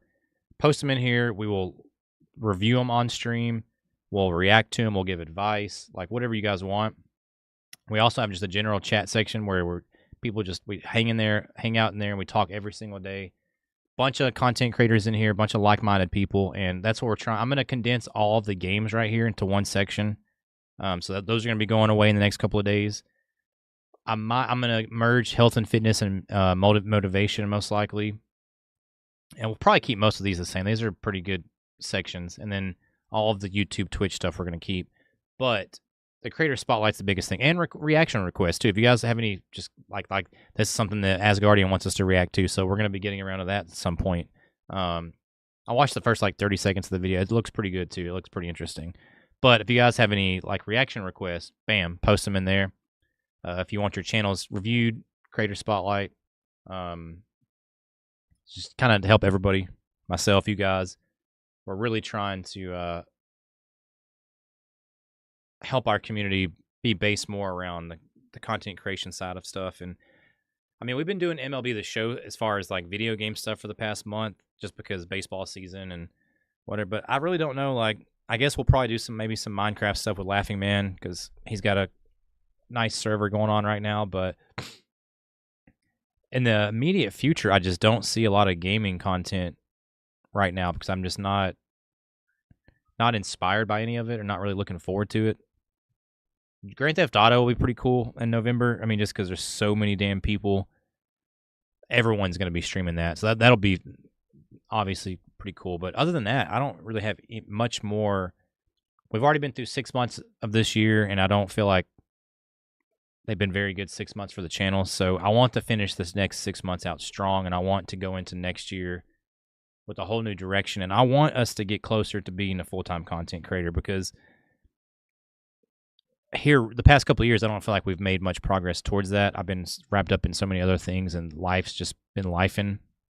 But we have got to get to the next level, and I really feel good about this. I think tonight's a good sign. I mean, shit, we've already got one hype train, a bunch of gifted subs. We've had some new follows. We've even had some people on YouTube and Kick, so that's been pretty cool. I like these formats too. I think next stream I'm just gonna have more talking points and ask people to have more in the chat, because I really hope these get some traction on YouTube. I hope people can watch these after the fact and get some sort of information and things out of it. I really liked breaking down the vertical content, how I clip stuff, how we do stuff to upload it to YouTube, upload it to TikTok. Like I really do like that. So Kappa, I'm glad you asked those questions. I'm trying to think what else we need to really hammer home. I think we can also do some just chatting streams that are not creator. What's the word I'm looking for? Creator spotlight. Like we can, because we've done them before. Back in the day, we used to do it. Actually, I probably still have some of the backgrounds. Let's see. I do.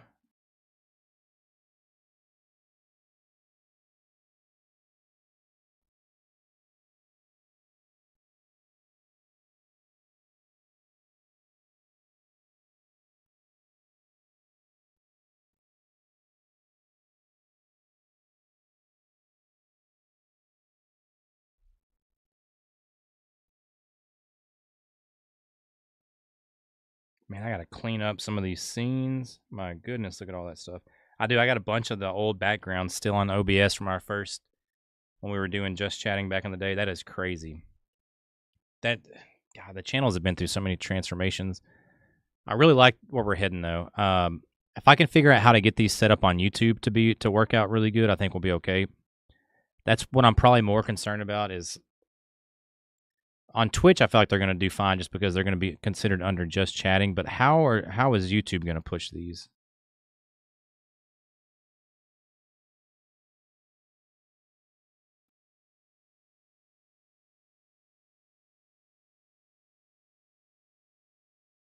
I think that's what I'm more worried about, is the YouTube side for sure.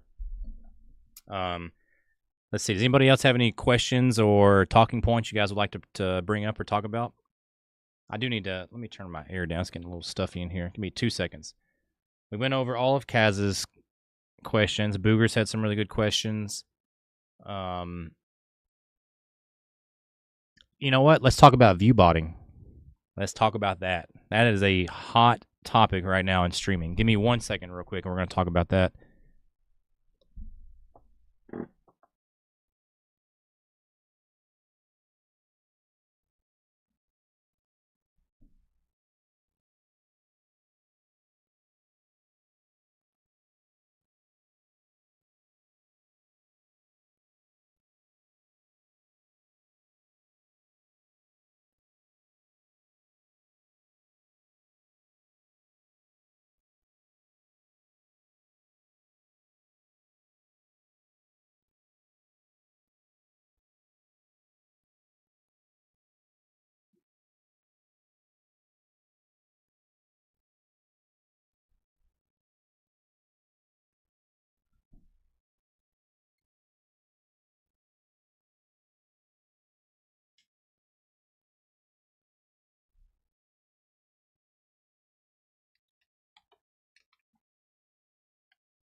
All right. The air turned down a little bit. So, yeah. Let's talk about viewbotting. That is by far the biggest controversy in streaming right now. I think it's the worst fucking thing for the whole industry. And people have obviously been doing it for a long ass time. I've known people that were my size doing this shit, or maybe not my size, but maybe a little bit bigger. It was so obvious back in the day. But what's hurting it the most is it's the top of the top doing it. That's going to push advertisers away from live streaming and YouTube and content creation because they're going to feel like they're getting, ripped off. They're not real viewers. You're not advertising to real people. So it's absolutely the worst thing for anybody.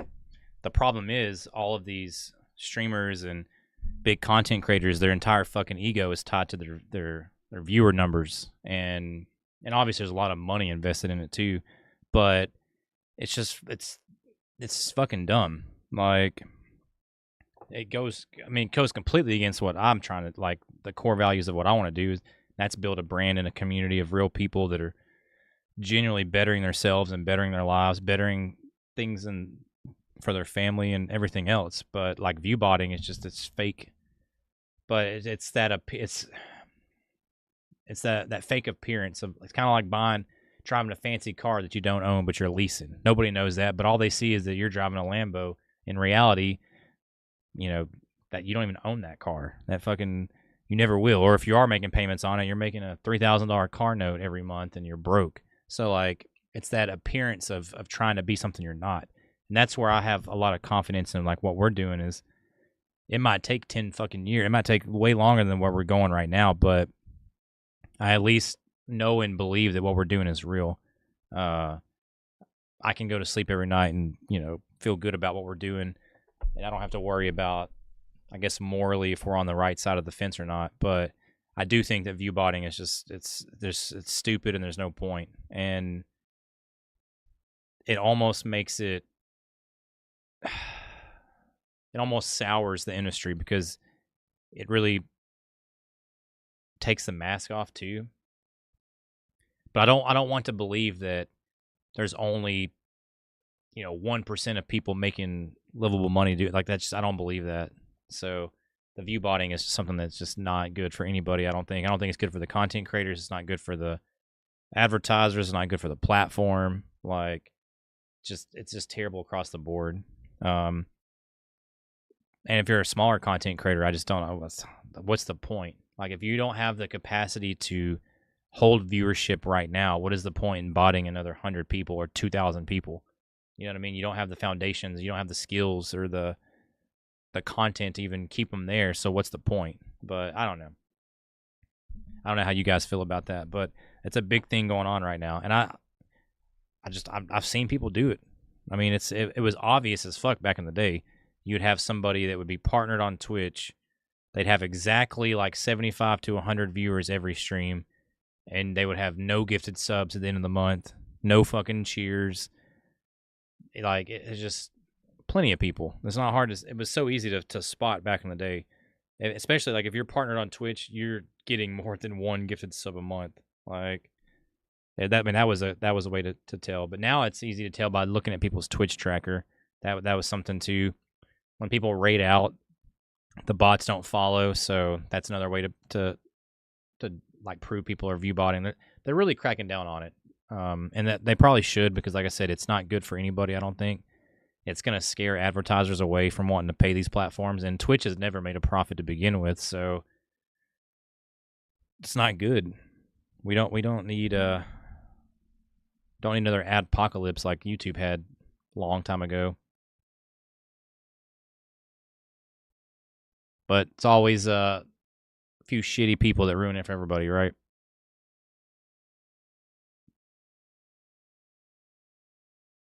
I'm going to have to replace my mouse. I think my mouse is finally done. This thing does not...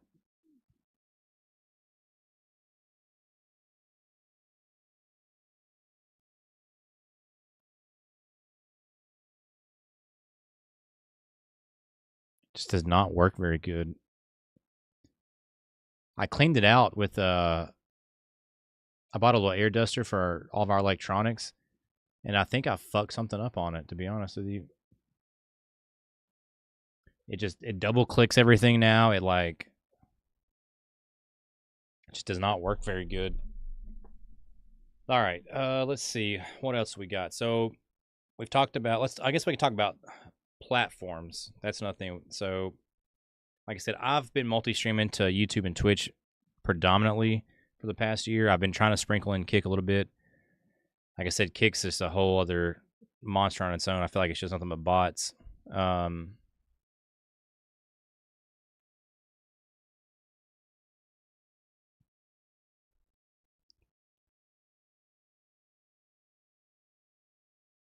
I was looking at something on there. I'm really trying to give Kick a chance. We're gonna keep rocking on it, and we'll see. I think our biggest thing is gonna be just upping our content, upping our value for other people. I don't know if I want to do any just chatting stuff on Kick, to be honest with you. If we're gonna be live on there, I feel like our only shot at really gaining any viewers is gonna be just chatting, and we're gonna have to provide some sort of value. Entertainment's not our strong suit, so educational and information is gonna have to definitely be the route on that one. But I think we've done very well. I think tonight's set a very good standard and done really good. And honestly, having all the questions in the chat bouncing off each other, that was something I wasn't expecting either. That helped out dramatically. And I'm very, very excited for the future. And I really want you guys to check in. I want to hear everybody's like Kaz, I don't know if you're still in here, Crow, I'm not sure who's all still here. But what's everyone working on this week? That's another thing that I want these discussions to be about, is I want to keep to update with like what you guys are working on, what your projects are, what hasn't been working, what has worked. Which let me look at the actual analytics on my last short.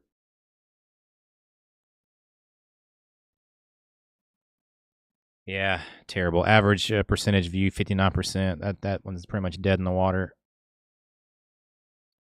But they're just random clips, man. They're uploading these random MLB clips when I'm not an MLB The Show channel. That's where, like, hell, we gained a subscriber from it. That's fucking nuts. Engagement, yeah, 35% watch to 6. So that clip is dead in the water.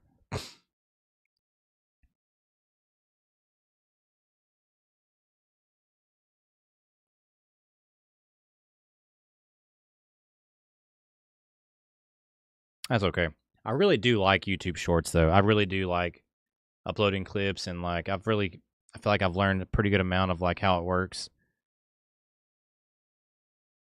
And we've had a couple of MLB The Show clips do pretty good. Let's look at this one. 3.1K views, not bad. 58% stayed to watch, so that's better, but you want that to be above 65-70%, honestly. Oh, you know what? And there's another feature. Let's talk about talking about platforms. So one thing I give Twitch a lot of credit for is their clipping section. Now when you, like I said, I just now noticed this on the last clips I downloaded, they automatically put them in horizontal and vertical format now, which is perfect because I only upload in vertical format at this point. So that's a great addition. With YouTube, to me, their best feature that I've seen them add here recently was the hype feature. And I had no fucking idea what it was for a while until I went up and read on it. And it is essentially a way to give smaller channels a bigger push. So if there's any way to help out our channel, or if there's a content creator that you want to help hype their videos, especially if they have I think it's less than 100,000, or maybe it's less than 1 million subscribers, something like that. It's something big, which is most of us. So hyping it is probably the best thing you can do to help push it out there, which I think is a great fucking feature. And every single YouTube account has, I think you have 3 hypes a week. So you can only do it, 3 times a week, but you can pick who you want to push. And I think that's just an amazing feature. Definitely helpful for smaller content creators for sure. And I really think Twitch and Kick or any other TikTok, they should figure out a way to implement it to their platform as well. Give people a free, 2 or 3 shout outs a week and let them push what creators they want to push. That's the most perfect way to help authentic creators grow, I think.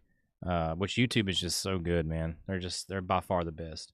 If you haven't been putting time on YouTube, you need to do it.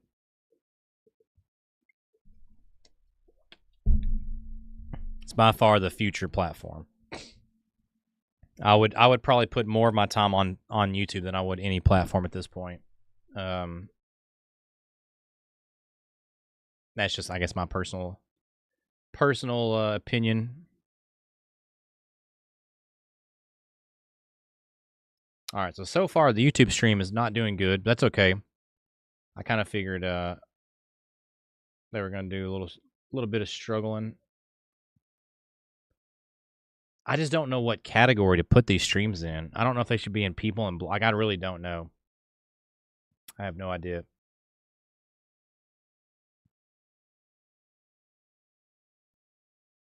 I was trying to see what cause there's a content creator that I really follow that I look up to a lot, and I was trying to see what he puts his stuff into.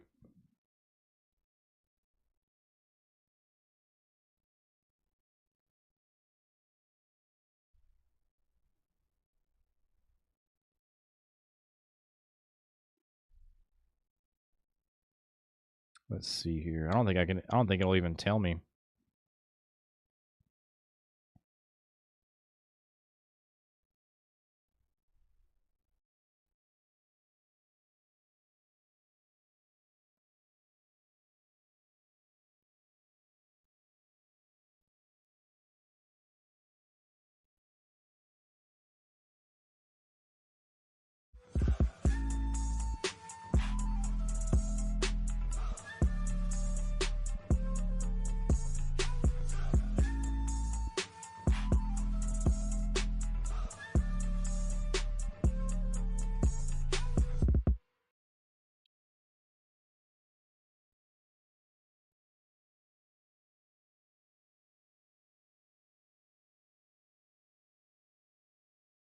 Yeah, I don't know what he has these under. Oh shit, narwhal. God, I didn't even hear the notification go off. Am I tripping? I don't even think I heard it. Narwhal with the 10 biddies. What's up, man? All right, let's talk. Come on. Sorry, let's get back on content creation. So I got a little distracted there. I was trying to see what this guy has his live streams under, but it doesn't fucking say. And it would not let me go live without having a category. Got my notepad and ink pen. That'll be something I'm going to have to learn more about here in the future. But, I mean, we're going to get there either way. And I've got to figure out a way to get our thumbnails better, man. It's the text. And honestly, the pictures too, which I probably need to use a better. I've been using OBS to get the screenshot for those, and it compresses them so the fucking picture looks like shit.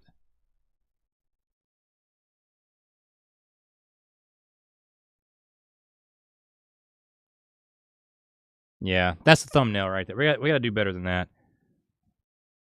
Got to do better than that. It's not a bad thumbnail, but it's not fucking good either. So that's okay. We're gonna work all the kinks out. Still don't have any emotes. I still down to Google, and something always comes up. So what do you need help on emotes? I can help you on that. What do you need for what are you looking for? There's a couple of ways you can go about this. And Narwhal, thank you for the biddies again. You guys have killed it tonight for support. We've had 5 gifted subs. We've had some bits. We've had a Twitch Prime sub. We've had some new followers. A little bit of everything. So thank you guys. No matter where you're watching, I appreciate it. We're live on 3 platforms right now. So Kick, YouTube, and Twitch. We had Tight Spot hung out with us on Kick for a little bit, but other than that, it's been nothing but bots over there. Just a quick course just to start off. Okay, so the first emotes that I used to get was through Fiverr. I would commission people like to make, whatever. I had a couple ideas. Like the first emote that I ever had was this one right here.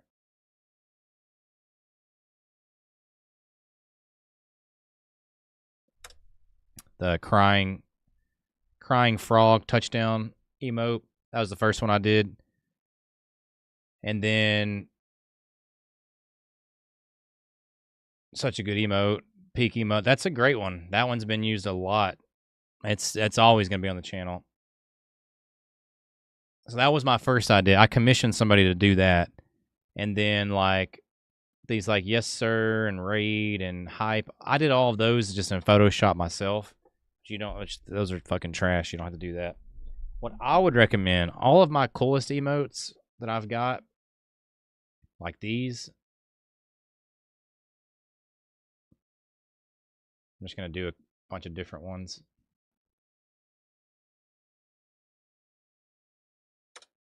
Like all of those emotes right there, I got those off of I think it was Etsy. I bought those for, and I got a bunch more too that I've just never used. And then the only other emotes that I've got are like the face emotes. These I had to make myself. So those I just did like a stupid, loser sign on my forehead, took a screenshot of it, and I just took the background out and then made it an emote. But what I would do is I would go the Etsy way. I would just buy a pack of like 500 emote, unless you're trying to get specific emotes that you have you have an idea. In that case, go to Fiverr and just commission somebody to make it for you. But I would just buy an emote pack like this off of Etsy and just use that to get started. Pick which ones you want, because you're only going to have I don't think 10 or 15 emotes available until you get more followers or more VIPs or something. Just need to get started and go to Fiverr. Exactly. Fiverr is really good. And it doesn't cost a lot. Emotes are by far the least expensive thing. You can get them like $5-10. And honestly, use Fiverr for other things too. Like I really need to go to Fiverr. I need to rebrand our logo and stuff. I really want to ditch the crown, and I want to. I want to keep black and gold for sure. I love that color combo, but I don't know. I want our logos to look better, and I just kind of want to ditch the crown. So that's what I would recommend for emotes, for sure. And make them do like what I do. You got to have them like funny. The emotes got to be something that people would use in your stream and also in other streams too. So that way people like. I'm trying to think. I think Papa Crispies. Let me see if he has an emote that's fucking really, really good. Let me see if I'm still. Oh my goodness, getting sleepy. I thought I was still subscribed to him, but he has some really, really good ones where it's like, okay, this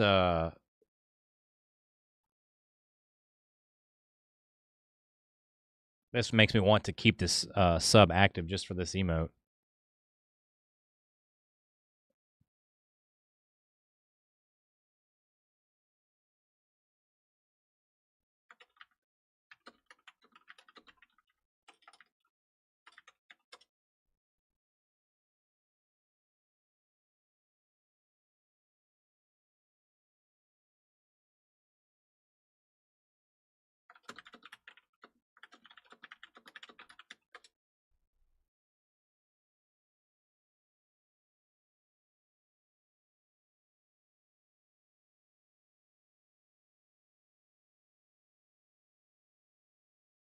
All right, bam. Have a few in mind. Heck yeah. Yeah, get the ball rolling. So what do you plan on streaming again, Kappa?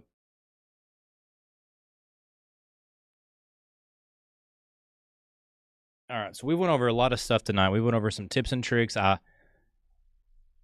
hour ago. Oh, damn it, I missed it. I'm sorry. Well, if you got any clips or anything that you've been working on, post them in the creator spotlight. We'll show them off. And started chatting with you. Hey, well, I appreciate you. Thanks for popping in, man. I really didn't think this. I was very nervous doing this creator spotlight or creator workshops. I was like, man, no one's gonna actually show up to this shit and listen to the advice from. I mean, me. Who the fuck am I to give advice? But that's that imposter syndrome like setting in, and we just got to get past that, man. Like, so. No, I'm still good. Gonna play Resident Evil 9 tonight. Hell yeah. You gonna stream or are you just playing it off camera? So I like what we're doing here. I feel good about this. The biggest thing I've got to work on is there's just God. It's so overwhelming when you think about. That's okay though. I love it, and it's gonna be fun. It's gonna be a journey, but there's so much work to do. And I'm really strictly just thinking YouTube right now. I'm not even thinking about the live streams. Live streams to me are like the easiest things to do now. But this other stuff, stream, haven't even started yet. Opened OBS and opened Twitch. Saw you online and conversation became helpful. Hell yeah. Well, is there anything else you need help on? I kind of explained how I do vertical content. CapCut's definitely some software worth investing in. The editing software, and I use Adobe Premiere, Photoshop, and Adobe Premiere Elements just because I bought the 2019 version and I own that. And so far, that's what I'm going to probably use editing stuff for now, but I'm probably going to have to eventually get some better software, I'm assuming. I'll jot down on notepad and ask in DM or next to you online. Yeah, do that if you're as you're streaming or as you have questions come up, write them down because I need all the talking points I can have for these streams. And they'll be good too for watch back too because these are going to be on YouTube. So anybody who's not, I'm going to probably share these live streams in the YouTube channel too because I feel like these have value. They're actually worth watching afterwards. There's just been some really good questions asked tonight and really good discussions. And I really want to help people grow their channels. I mean, obviously, I want to continue to grow mine and help our community, but oh, what group is that clip button? What do you mean? Like in the Stream Deck?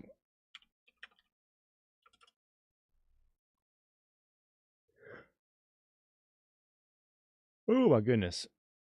Yeah, the one on SD.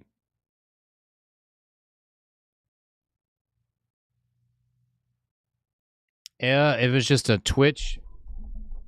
Okay, here I'll show you.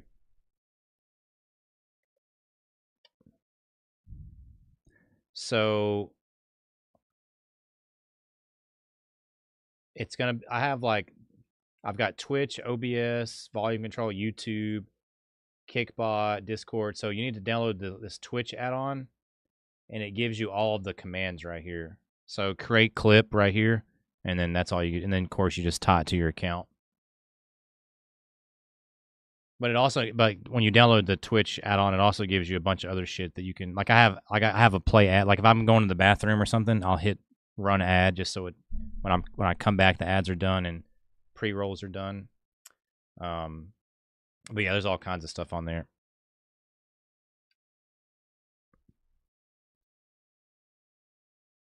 This is probably the one piece of equipment that I cannot live without now. Stream Deck's non-negotiable. Have to have it. Thank you. Hey, no worries, man. That's what we're here for, dog. That's what these streams are for. Honestly, only use it to mute Discord. Your Stream Deck? Nah, dude. Hell nah, bro. You got to get all kinds of shit on the stream. Like, straight cash, homie. Straight cash, homie.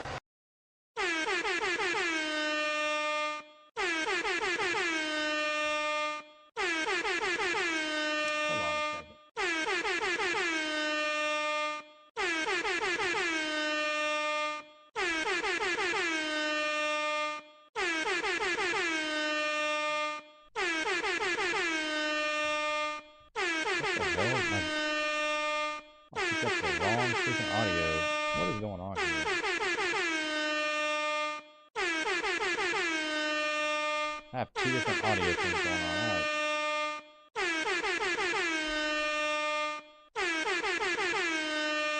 There we go. Goodness gracious.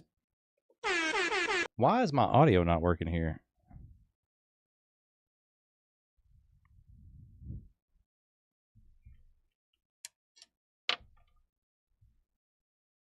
I know exactly what you're feeling.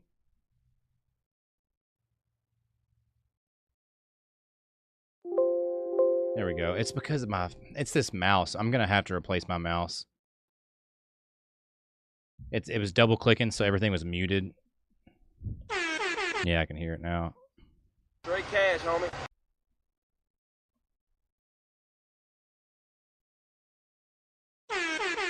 Yeah, there we go. Gosh, so it goes back to some more like content creation things.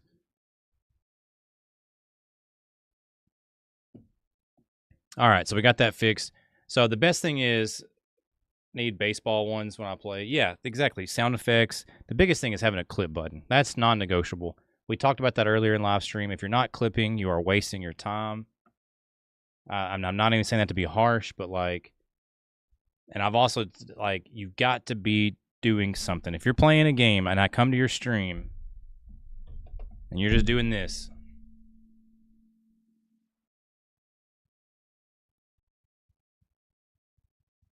no one fucking is going to watch that. For the love of God, be interesting. Like, do something. So, like, that's one of the biggest things. Not exactly what you're feeling. So many streamers do that. I've been trying to shake that myself. Yes, yeah, you can't be doing that.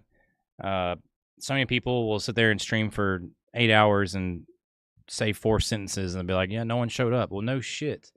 People probably did show up. They probably popped in, saw you weren't doing anything or saying anything, and fucking left. And it happens a lot. But the biggest thing is clipping. Like I said, if you're not like, I'm at the point now, like when I live stream video games, if I don't have like at least a handful of clips, that to me that stream is a wash. Which that doesn't ever happen. Not luckily, I'm constantly clipping things, but like you have to have stuff to upload to other platforms. Absolutely has to be done.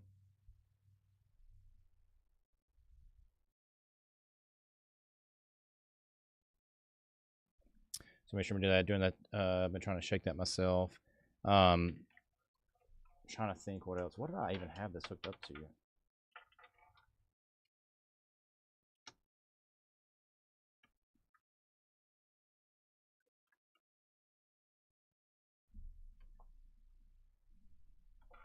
Got freaking 2 of those damn audio splitters. I cannot wait till I can get some of these cords like under control.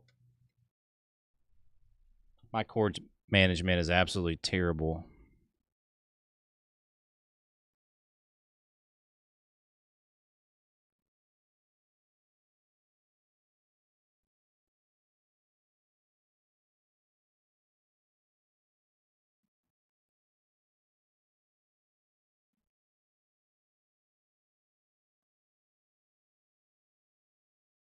I used to be IT, and mine is probably worse. Well, that's one thing. No, dude, if I showed you the fucking cords underneath right here, you'd lose your mind. Because my thing is, I've got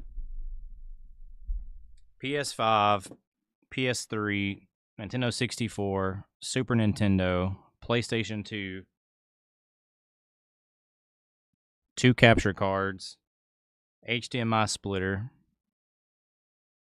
and power cords for all of that shit down there.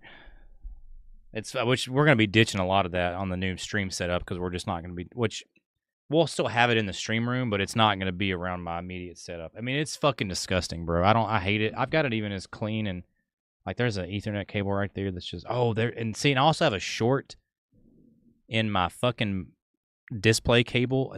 It's either the because I've got an HDMI cord and a display port plugged into my expensive monitor, and if you barely touch some of these cords down here, it flashes. So one of those cords is going out. I bought a 15-foot display port cable for when we move the stream setup.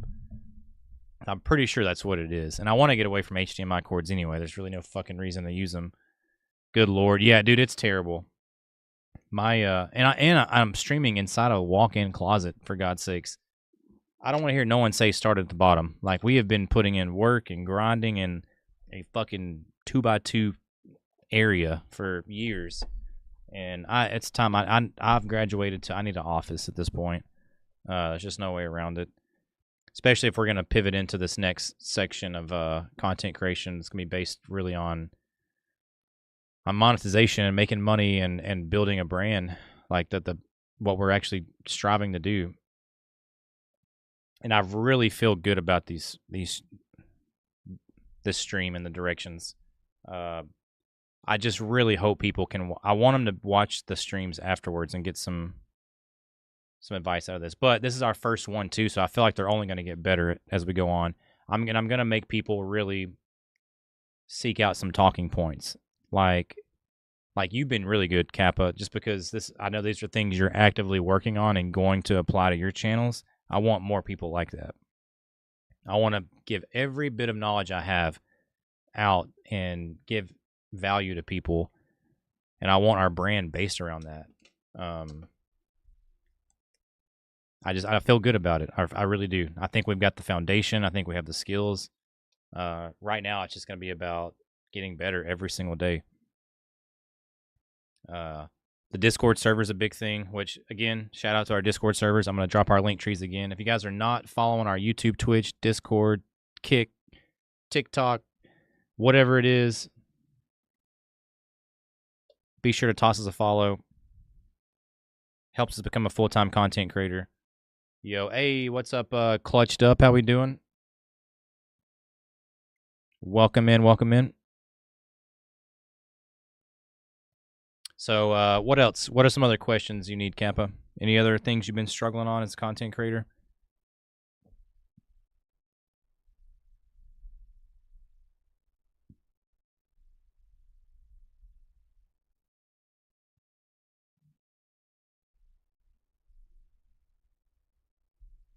Go up here for it. We learn as we go, brother. Not at this time. I know there are other questions. I can't think of it this time. All right. Well, hey, if you have any software, hardware questions, anything like that, just be ready for next stream. What I've got to figure out is how I'm going to start these vlogs. I'm so scared and so worried and they're just not going to be good at first. I guess there's just no way around it. We're just going to have to go through the growing pains and just put them out. Shit. Narwhal, if you're still in here, is there anything you would like to talk about? I am excited to test out these microphones, though.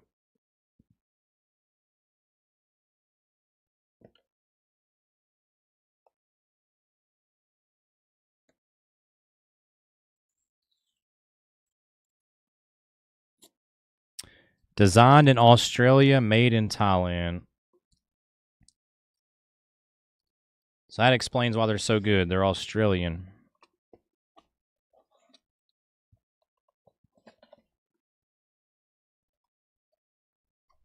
I guess let's plug these bad boys up.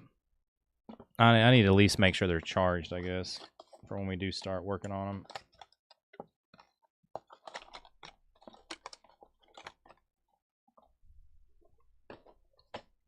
So, Kappa, what's the next piece of equipment you plan on buying?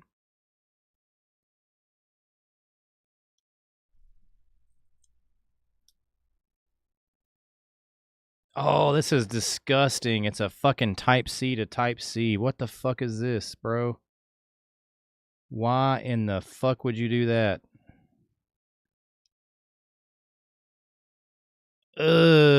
Come on, Rode. The fuck am I gonna do with this? You have your own block in here? You better. Fucking Type-C to Type-C. God damn, dude.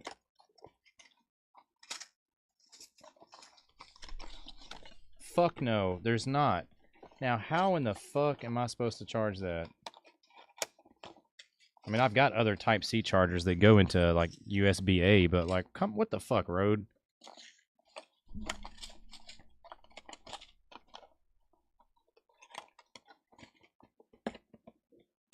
Stream Deck XL is Type-C to Type-C. So what the what do you plug yours into? I have one Type-C charger. Yeah, this is fucking Type-C to Type. I don't have anything to plug this into. I mean, I'm just gonna have to plug another Type-C charger into it. That is fucking ridiculous, dude.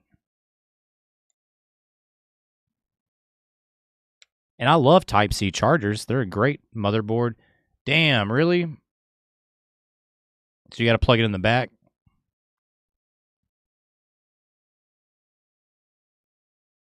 I mean, they've already got a charge, but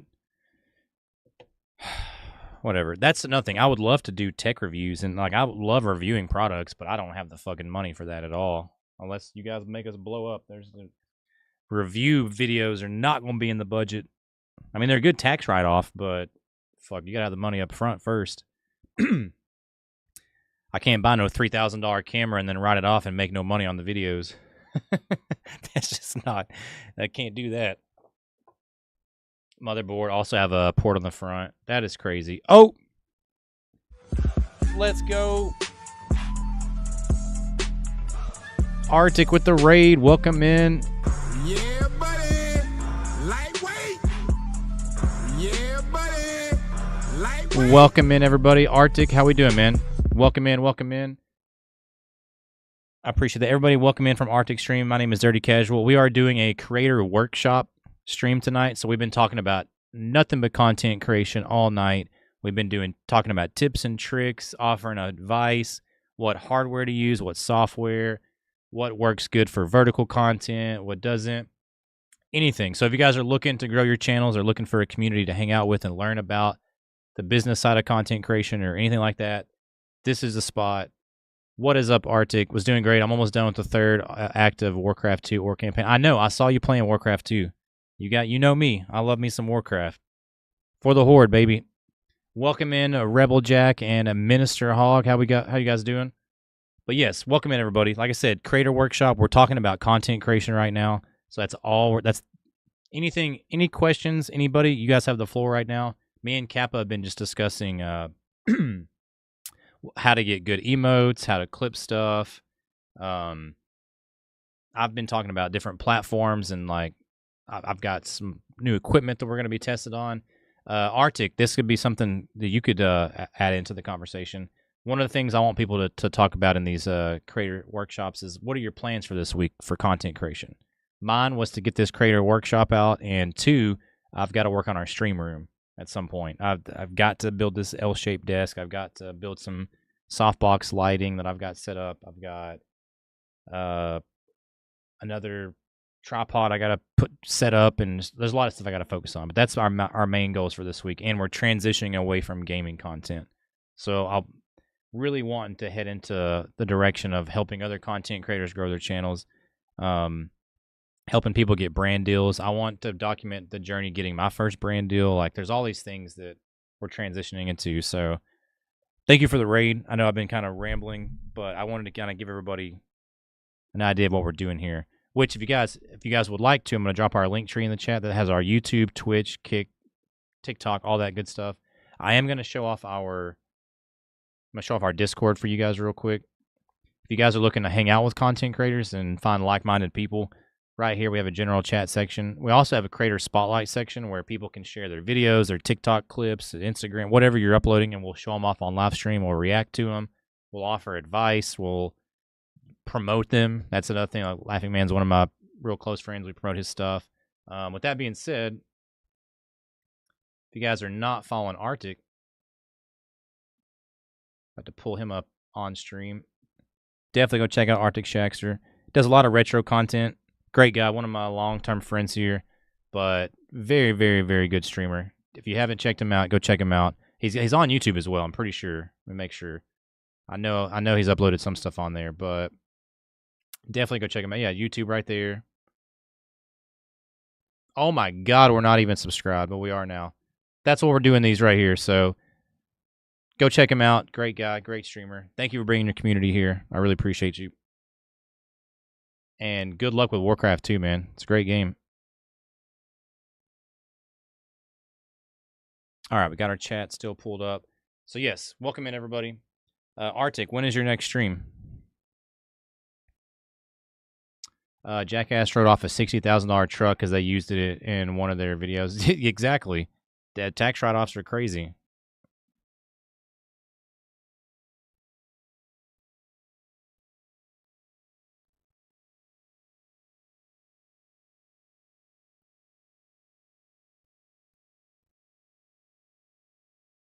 All right, bam.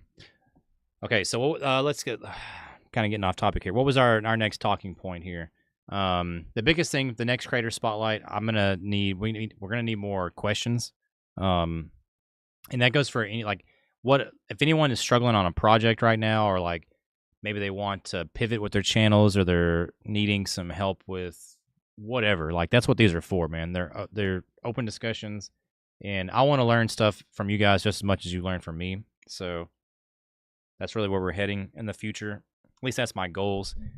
We'll see if it works out. I really do have high hopes. I mean, tonight's been very good, especially the first hour of the stream. We had a lot of really good discussions, a lot of stuff. And if you haven't caught the beginning of the stream, or you want to go back, it is on YouTube, so it'll be on there for sure.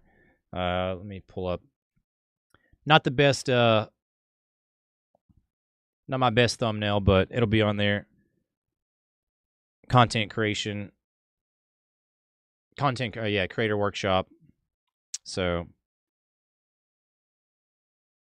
and I'm gonna figure out a way to get these YouTube streams pushed out a little better too, because YouTube's an amazing platform. They just have to figure out where to put your stuff. And I think with me always doing gaming content and pivoting from that, it's gonna be a big shock. YouTube's gonna be like, "What the fuck?"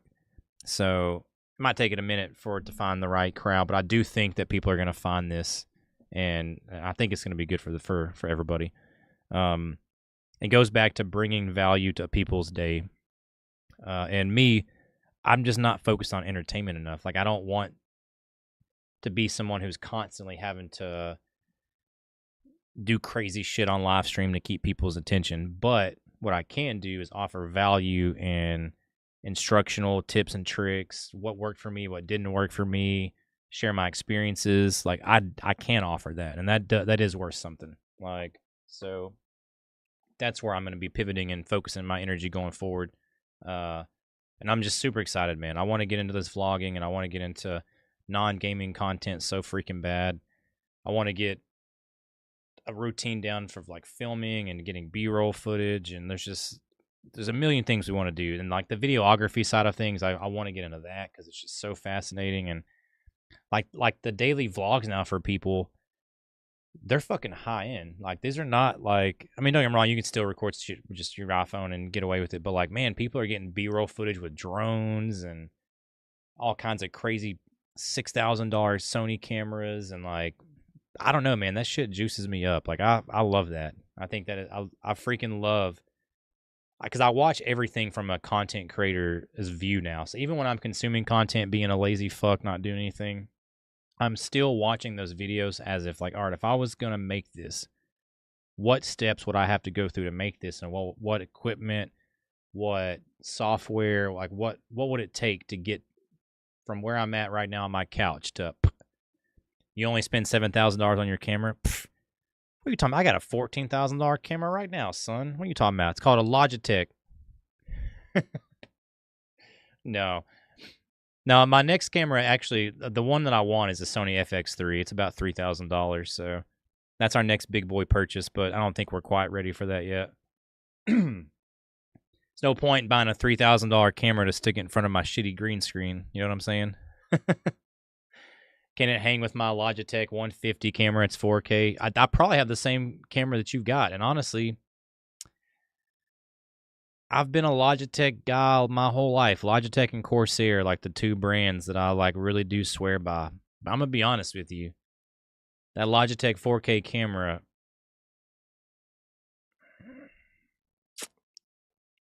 it's got a little bit to be desired still. It's not the best in my opinion. Honestly, there's times I just noticed I have a Logitech mouse and keyboard, LOL. There's times where I really feel like my Logitech C920 has a better, it's fucking nuts. There were the first like 2 weeks I had this 4K camera, I wanted to go back to my old Logitech so fucking bad. Bro, if I had $3,000 to spare, I'd get an upgraded graphics card. I mean, maybe for your setup. I got a 4060 Ti. It wouldn't help me. I don't stream enough games to justify that, but I do plan on filming a lot of stuff to justify $3,000 on a camera. For me, there's just no reason to upgrade my graphics card. I don't stream enough games that require it. I have a 4070 as well. I just upgraded, LOL. Yeah, I mean, that 4060 Ti is a fucking beast. And the reason why is because they gave that bad boy, I think, 16 gigs of VRAM. It's either 12 or 16 gigs of VRAM, which is a lot. Their newest cards don't even have that much VRAM. So it doesn't have the power that some of the newer cards have, but that extra VRAM helps out fucking a lot. I think you only get that with the Ti series too. Go on mute, phone call. Okay, no worries, Kappa. I host community games, so I need the juice. You got a 4070? Bro. You're probably fine, dude. The only time that I really feel like people need like super high-end graphics cards is if they're streaming a very high-intensive game. Because you're streaming off your graphics card, obviously, for encoding. And then if you're playing like Red Dead Redemption 2 or something on like the highest settings or some shit, like that's gonna just suck your GPU. Like even when I was playing Ark on, well, like I guess I played at medium settings, so yeah. I don't know, man. I just don't feel like you play any games that would require that much juice, because all the community games you play are like, Minecraft and Subnautica and stuff like that, and those games aren't too crazy. I chug when I'm hosting Don't Starve Together, and there's 12 people on my local. Oh, what the hell? But shouldn't that be offloaded to your network though? But it's a locally hosted game, so I don't know how that. I don't know. I'm not sure how that works. The only time I've ever had issues with my graphics card was Ark. Ark is the only, till this day, it's the only game that my graphics card's ever struggled on, and that's just because that game's dog shit. Completely optimized for nothing.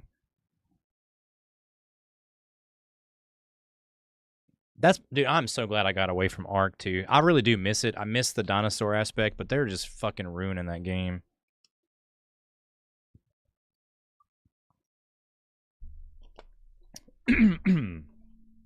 Ark hasn't heard of optimizing. No, it's just such a it's a dying game, man. I wish people would just let it go.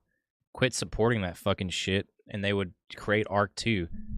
But people keep buying the fucking maps and keep buying all the stupid DLCs, and it's like, and they think that that's going to be the money that goes into Ark 2, and it's like, no, it's Snail Gaming just pocketing your money and giving you the middle finger. Stop doing it. But whatever, I teach their own. If you want to waste your fucking money on it, go for it. Me, personally, I'm not going to waste my money or time on this shit anymore. And it sucks because I've been itching to play some dinosaurs. I need my dinosaurs, damn it. I need somebody else to make a dinosaur survival game and just get rid of Ark altogether. And make it a dinosaur game, not a fucking flying fairy dragon space whale, whatever the fuck Ark is now. Gotta feed the babies. Hey, no worries. All right, back on to content creation. Let me get off my Ark rant. What were we talking about? Logitech, we're talking about mouse, equipment. Damn, what the hell? That's what we're talking about. We went over view botting. We went over clipping. Trying to think of some more $17,000 cameras. Yeah, we went over cameras. I mean, I've done a lot of research, and Sony FX3 is what I've kind of settled on. Sony FX30 is their best camera, but from what I've heard and seen, you can do damn near everything with the Sony FX3 without spending the extra $3,000. So, and I don't know, man. I'm excited to get into this next spot. It's gonna be so fun. It's gonna be scary and like so hard, and it's just daunting. I have so much stuff I got to work on.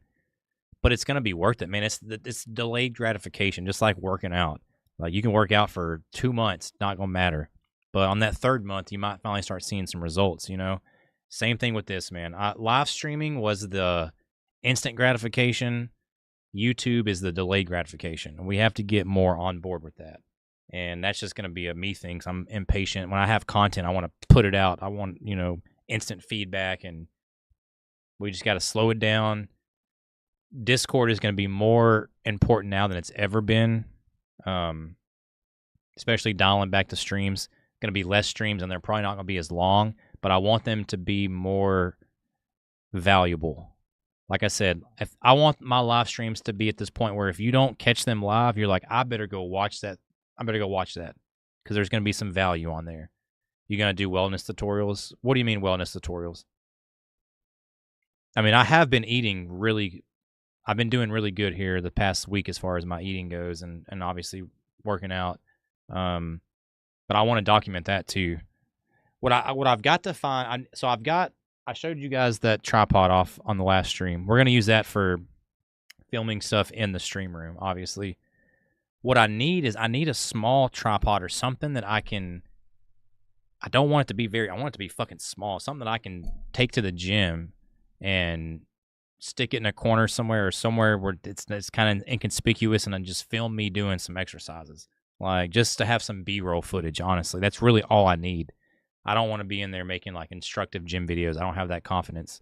But I do have confidence in recording a couple of fucking leg presses and some bench press or something and editing that into a vlog with some music or something. That is something that I do feel comfortable doing. Same thing with like dieting and what I'm eating and stuff like that. Like I'm definitely open to share that for sure.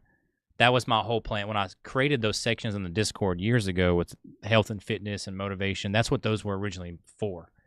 It was for me to share it and for also other people. But it's just it's going to be a work in progress. But I think it's possible, especially now that I've seen like tonight the stream's been fucking great. People have really enjoyed it. People have been very receptive to it. So that automatically gives me motivation to keep doing it, obviously. But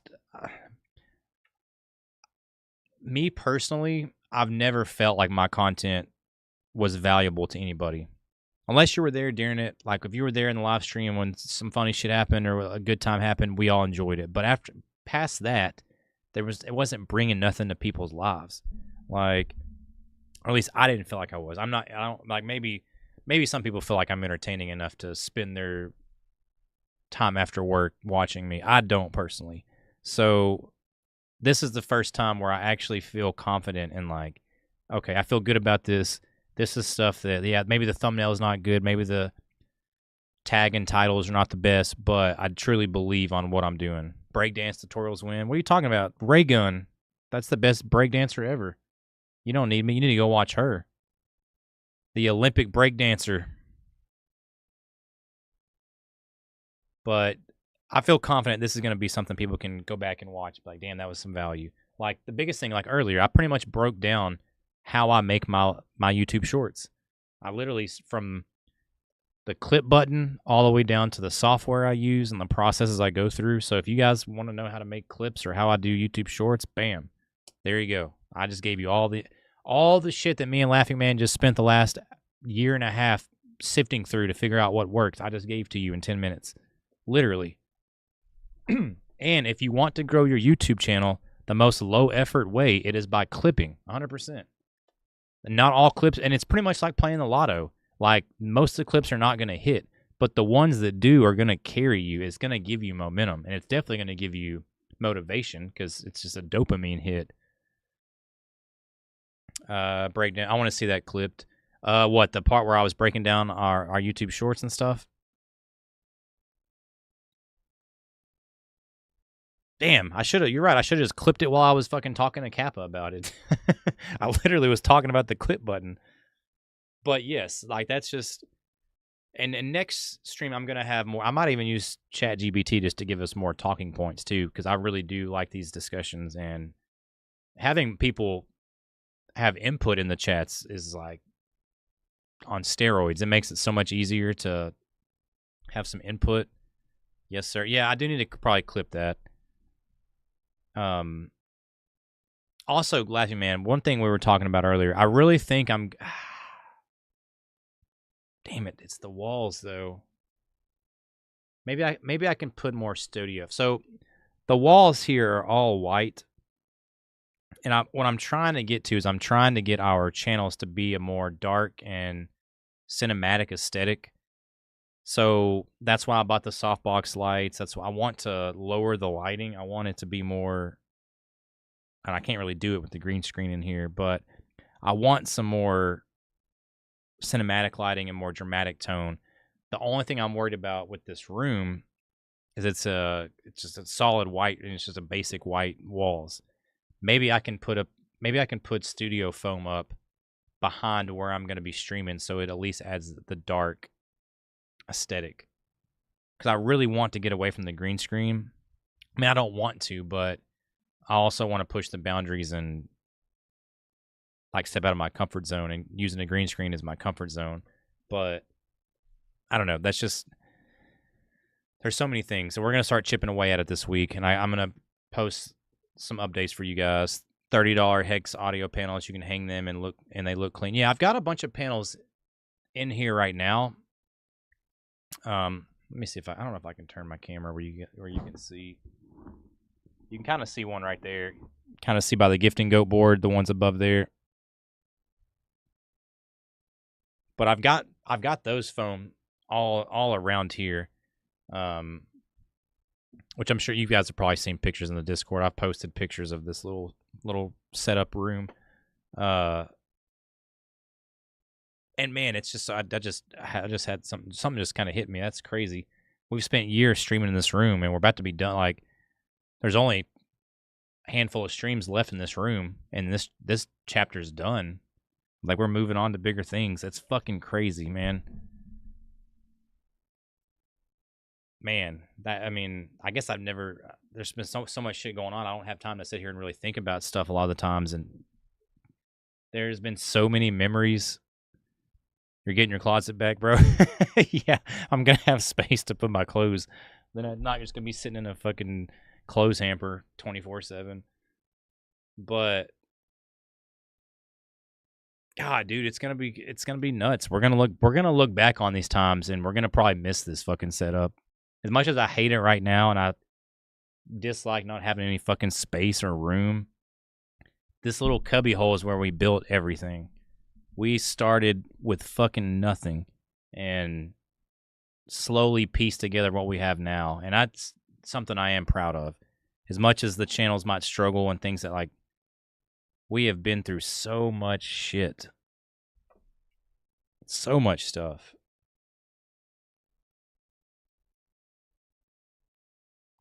So I'm looking forward to this a lot. I think what we're going to have to focus on now, wasn't this space your recording booth too? Yeah, I used to record music in here. That's what it was before. That's what I converted it to originally back in like 2014, 2013. It was a little recording. I wouldn't say a studio, but recorded vocals in here, recorded guitar parts. I even had an electric drum kit at one point in here. God damn, I would sit in here on a... Dude, this is crazy. Yeah, I'm having like nostalgia overload tonight. We have... Man, it's so crazy. We have spent so many hours and so much time in this little place, and we're finally about to break out of it. And like, I really feel like the channels are about to hit a breakthrough too. I know the old times. I've been here for years. Yeah, actually, well, one of the questions that Boogers asked earlier was, let me scroll back up if I can find it.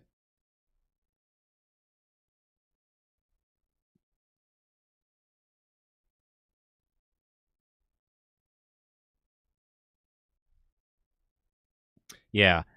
Was there a specific moment, game, or milestone where you realized streaming could be more than just a hobby? That was a great question. And it was I gave the story about the night that it was the NCAA stream where we made like $600 on one stream. And then that month and the next month was the most money I've ever made as a content creator. For like 2 months straight, it was just like bonkers. And like, it was enough money to live off of 100%, pay all my bills and have money left over for a couple of months. That's when I was like, holy shit, I can do this. Now, we haven't had that success, like, revenue-wise, probably since then, because it was obviously a lot of donations and a lot of big things, but that at least planted the seed that started everything. And now we've got a much more stable way of getting, I guess, revenue. Oh, that was a good question. I remember Tar Mars and I had a gifting comp. Yeah, it was like, I think it was you and Tar Mars and Asgardian, and I remember crying when I got off that stream. I told that story earlier too, that it was like 2 or 3 in the morning. I think I was drinking that night too. I think that because that was back when we were drinking on streams. I might have been drinking some whiskey, so I was like pretty toasty. Sam Sarah was there. Yeah, that's my homie. That's my best friend there. I'll never forget getting off that stream, and I was about to get in bed, and I remember just getting on my knees and just crying. I was just like, holy shit. I just could not wrap my head around it.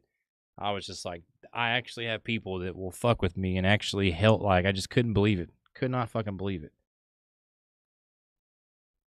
And here we are. Then I guess that's why I keep going too, man. Like, I'm not gonna lie. Here recently, it's been tough. It's been hard. I've been so burned out, and like, definitely have not been getting the results I want on anything, streams, YouTube, nothing. I knew I wanted to get away from gaming, but all I knew how to make content for was gaming, so I was just stuck in this like streaming just to stream sort of thing. And like, clearly people could tell. I mean, you can't hide that shit. I'm not a person. I can't hide how I feel. So like, if I'm upset or depressed or angry, people see that shit on camera. So like, Nobody wants to get off work and watch somebody pissed off play Minecraft for 3 hours. You know, like nobody wants to. I don't blame them. Why would you? I wouldn't want to spend my hour after work doing that shit either. So that's just had a lot of soul searching here, and I've wanted to quit. I'm not gonna lie.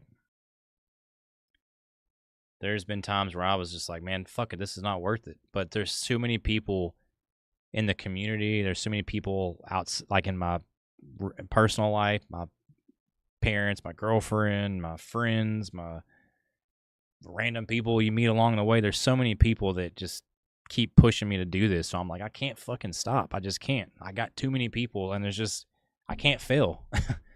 Like, I have to make this work, and that's on me to figure this shit out. So that's why we're changing the content, because if I am putting out content that I feel is educational and informative, I feel like it's impossible to fail. It's going to make people's lives better. It's going to make my life better, and it's just the future, man. Bro, that's wild. Crazy times for sure. Getting my first YouTube payout in months. It's good to stay inspired. You just got to stay up. You might do a segment about motivation and drivers. You said you're getting your first YouTube payout in months. What's been doing really good on your YouTube channel? So, Laughing Man, that's another thing that we want to do during these creator workshops. We don't want to just we want to talk about our weekly plans too. So, like, what are your plans this week as a content creator? I've kind of told you guys mine. Mine is creator workshop. I kind of want to do another workshop this week, or maybe just do another just chatting stream.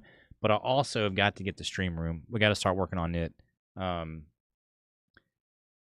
I don't even think it's going to take that long to put together. I'll probably have to order some acoustic foam and some other stuff, but like getting the desk, I don't even know where I'm going to put stuff, or I haven't, none of that's planned out yet. It's just an empty room, and like I'm going to have to probably put up some drapes and stuff to block out the sunlight to get the lighting right for everything else. So there's just a ton of shit we got to work on. But I would like to document that stuff and make maybe a video out of it, but I'm just like, that goes back to systems in place. You need to streamline your systems as much as possible. And I do not have my recording and video editing system streamlined at all, but by no stretch. But we'll get there. Historical clip movement, been getting around 10K views a month. It's not much money-wise. I'm just getting my editing cleaned up. Hit and miss at the moment. Heck yeah, dude. Well, at least you're getting a clip that's still getting views. I get some clips that get, like some clips that I posted a year or two ago that get a little bit of traction, but nothing like that. That's really good, man.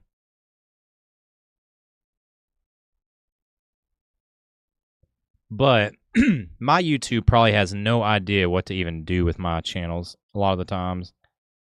I'm so random, and now I'm shocking it even more with like these vlogs and this other content, so it's probably not going to know what to do with my channels for a little bit.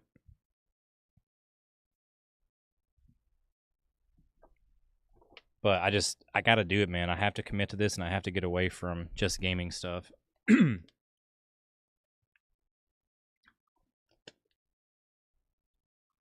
I was kind of hoping that we would get maybe a couple of viewers on Kick tonight, but I don't know if we're ever going to be able to grow over there.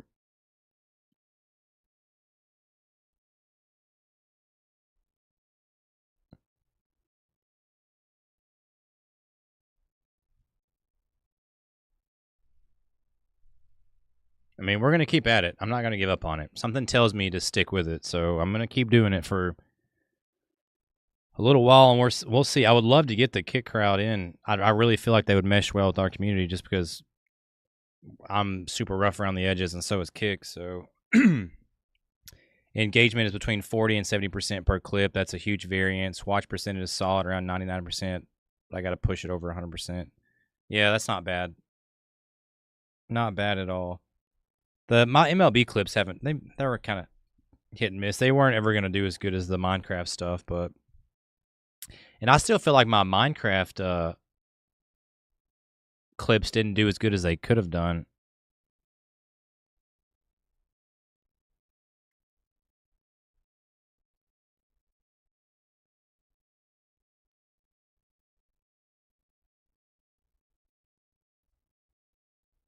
All right, let me use the restroom real fast. What are some more talking points you guys would like to get into before we call it tonight? We still got plenty of time tonight. Once I get engagement to 70-80%, I get view over. I'm catching mistakes in my editing. So what mistakes are you making? Give me 1 second. Let me use the restroom real fast, and we're going to continue this discussion.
All right, sorry about that.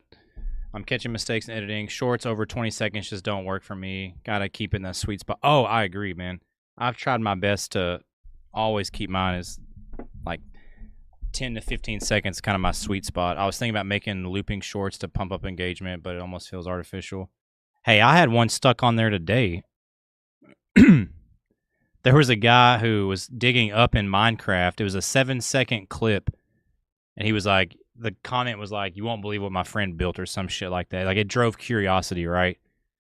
So I'm sitting here watching this dude. He digs up, stacks up some blocks, and then the video loops. But it looks like he's still going up. So I watched that shit like 10 times, and I finally I paused it and was like, "You motherfucker!" Like, what a good fucking clip.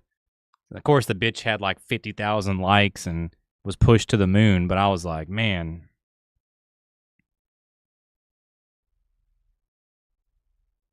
I guess that's going to be my biggest thing is like, we're going to do the creator workshops and just chatting streams a lot going forward, but I'm still going to do some gaming content because that's the only way that I can, well, no, I guess I could make a clip breaking down like earlier, like how I do our verticals and stuff.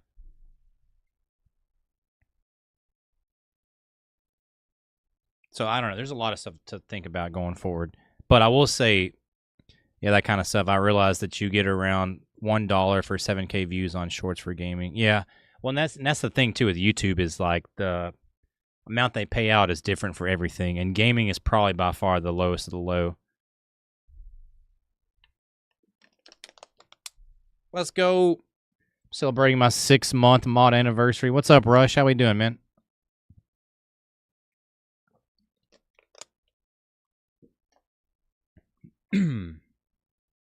I had to work. Hey, well, welcome in. We're doing a several open houses, and it sucked. I believe it, man. It sounds like it did. Well, welcome in. You're here. Welcome to the new and improved channels. New future, man. We've been talking. Actually, you should go back and watch this on YouTube. There's really good stuff. So, this was our first creator workshop. I'm sure you've seen the Discord, hopefully, which I need your help for next stream. We need some more talking points and anything you guys need help with. But this has been a great fucking stream. Yeah, for sure. I saw Cooking Shorts guy had a video with 20 million views, and in that video he says he might not break even because he had to buy a waffle iron.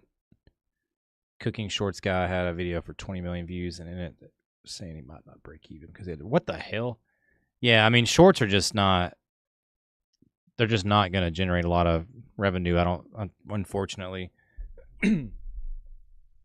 It's like TikTok. Like, I remember arguing with, this was a couple of years ago, but I don't even remember who the fuck it was. It was some stupid ass coworker I was working with, and they were trying to argue with me saying that TikTok was the better platform to make money than YouTube. And this was like fucking 5 years ago. And I was like, in no fucking world. I was like, the top TikTok creators in the fucking world don't make shit on that platform. I was like, and you said they're compared to YouTube is like crazy. And I just agree to disagree because they were just wrong. Because like, and I know that because at the time, I remember like KSI was talking about his TikTok. He had made like $2,000 total, and that dude had fucking millions of views. 70K views for $10, 700K for 100, 7 million for 1K. Let that sink in. Yeah, for shorts. Yep. It's fucking crazy. But that goes back to Laughing Man. This is why we're having these discussions again. The content creation, because in my opinion, like ad revenue as a content creator should be like 1% of your income anyway. Like, it's so small, the payout around 100 times higher for long form. Yeah, absolutely. Absolutely. It's because long form is just harder. It's harder to make. It's much harder. It's much easier for somebody to make a stupid, dumbass meme short for 10 seconds and then it gets 700 million views. What is that doing for people? What is it giving to them? A laugh for 2 seconds and they swipe away? Advertisers don't give a fuck about that. But if you got a bunch of long form content and you can move traffic and you can get people to go to different sites or test out products, then that's where the money's at. 100%. Call to action. So, Rush, talk to me here. What have you been working on anything with content creation? Or is there anything that you need help with? Anything you would like to talk about? We talked about view botting for a while. That's like the biggest probably controversy in the content creation world right now. 100% it's view botting.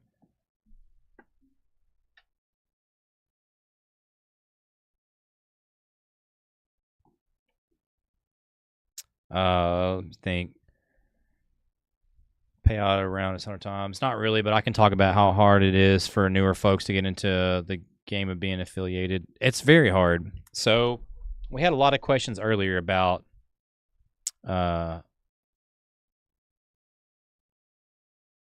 like getting started. What do you think about embedding then? So I gotta do more research on that. So I've saw the Twitch CEO talking about it. I don't really know much about it. Give me like a dumbed down explanation, and I guess I can form an opinion on it. I know they were trying to say that like only 1% of the view, or I don't know. They were trying to talk it down from what the way I was looking at it. Like he was trying to downplay how many people view bot on Twitch, because a lot of the big creators are view botters. I mean, it's clear as fucking day. I knew people that were my size view botting fucking a couple of years ago. I'm not gonna say names, but there was this one person that everyone in the sports community was attached to. Dude was clearly fucking view botting. His content's boring as fuck. It sucks, and he would always have 100+ viewers in there with one gifted sub. Get the fuck out of here, bro. You're view botting. But anyways, like, I don't know. I'll have to do more research on the embedding thing. Unless you can kind of give me like a Cliff Notes version, I'll kind of form an opinion, I guess. Not really, but I can talk about how hard it is for newer folks getting into the game and being affiliated. Yes, Rush. Okay, so that's what I was talking about earlier about like getting started in streaming and like what I would say. So to me, most important thing about to get affiliated is stream for a couple hours and make clips. You have to be clipping. If you're just sitting there playing a video game for 6 hours with no camera, no microphone, why the fuck would anybody watch that? Like, I have a website that gets X amount of traffic a day. My live can be posted on this website. The traffic to my site counts as a view on my Twitch stream.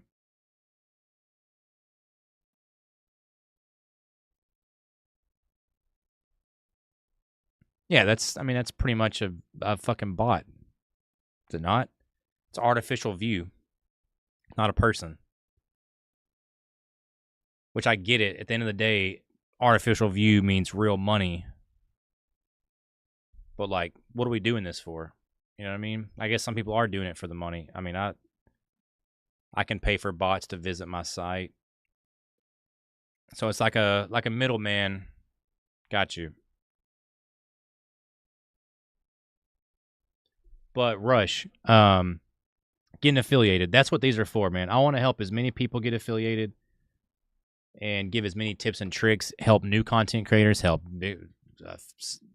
established content creators. Like, I mean, I don't have it figured out, obviously. I don't do this full-time as a living like I would like to. But I do feel like I have some good advice that I can give and things to do, things not to do. And I love the open discussions. I love content creation. I think about it nonstop. Even when I'm not streaming, when I'm at work, that's all I think about is this shit. So like, we're pivoting away from gaming and we're leaning into this part of our channels. I'm really excited. And I want to help other people, man. I want us all to be able to have financial freedom and have time freedom and be able to spend time with our family when we want to, not be worrying about some fucking 9 to 5 we don't give a shit about. Like, didn't they go away with the affiliate tier? No, they still have it. It's just, I think it's easier to get now or something. What did they do here recently?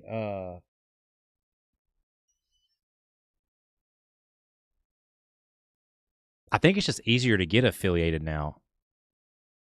How do they do away with the affiliate? Let me see. Let me look at what it is now.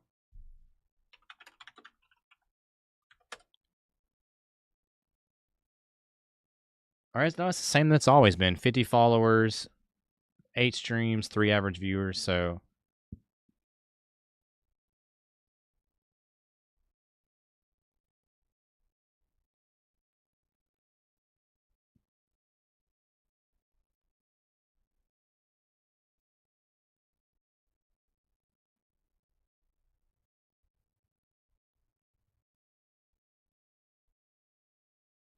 No, so Rush, you're affiliated, right? I feel like we got you affiliated. Or maybe not us personally, but I felt like we helped. They allowed non-affiliates to get subs.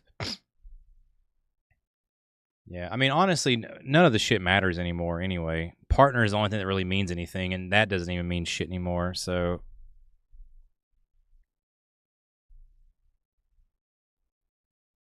Yeah. Well, we can talk about how hard it is for new. Yeah, I mean, it's really hard. We're just at a point now with streaming where, like, you have to be, what's the word? Like, you have to be direct. Like, you have to have a plan. You have to have your content mapped out. And it has to be good. I mean, content is king. At the end of the day, like, there is no secret to algorithms. Either people want to watch your shit or they don't. They either fuck with you or they don't. Like, there is no algorithm. There's no secret hack. You either make content people like or you don't. That's it. I mean, yeah, you can do little tricks to kind of help you maybe get more views or get pushed a certain way or whatever. But like, at the end of the day, content's king and you can't fake that. You know what I mean? Like, so I don't know, man. I absolutely want to help people get affiliated, and I want to help as many people make money doing this. But there's also sometimes where you have to break out of bad habits as a content creator. I talked about this earlier, Rush. I hate when I go to someone's stream and it's this right here.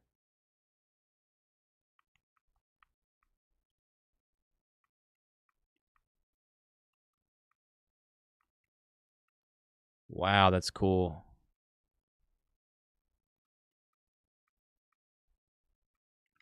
You know what I'm saying? Like, who the fuck wants to watch that? Like, so it's just, I don't know, man. I guess I've really changed my perception and my, like, take on, like, content creation this past probably year and a half, because, like, there was a while, and I kind of fell in this trap too, where people feel like I can always go I can always go back to getting salty in Splatoon again. Yeah, exactly. Yeah, people would probably love that, honestly. You just fucking raging out on people. It probably makes good content. But there you go. You would be direct and you have a plan. Like, you're not just playing a video game random for fucking 8 hours and not clipping anything. Like, those days are over, bro. Like, that's probably the biggest thing that I see, like the biggest no-no that I would say for, like, people that want to get started streaming. And you ask them, like, well, okay, what do you want to do? I want to be a Call of Duty streamer. Like, god damn. Like, okay, well, are you entertaining? Do you have a good microphone? No. Well, do you have a webcam? No. Well, best of luck to you, buddy. You know what I mean? Like, you're not owed viewership. You have to bring value to people's lives or they're not going to watch you. So that's kind of where I'm trying to help people and trying to drill in people's minds, especially like smaller content and people that are getting started, including myself included. You've got to make something that's worth of value, or it doesn't have to be informative. There's two types of content on YouTube: educational and entertainment. That's it. You can literally narrow down every fucking YouTube video to one or two things. It's either informative or it's fun to watch. You know what I mean? That's it. Simple way to look at it. Are you going to be educational or are you going to be entertainment? I don't have the energy to be entertainment. So you know what? I better fucking learn how to make my time valuable and other people's time valuable. I've tried the whole gaming stuff, and obviously, like, it's, yeah, I built up a little bit of community, but I don't think I can support myself as a content creator playing video games. I don't think it's possible. Maybe it's just me. Maybe I don't have the personality, or I'm not entertaining enough for it. The entertainment is repeated by people who can't come up with their ideas. Same with TikTok. Yeah, not always. Not all. I mean, I get what you're saying. Yes, a lot of stuff is regurgitated and people do copy a lot of ideas. But there are some content creators out there that are in a different fucking league of their own when it comes to entertainment and information. Like to me, top of the line as far as entertainment goes, I'm going to show you guys right here. When you want to talk about gaming content and top of the top,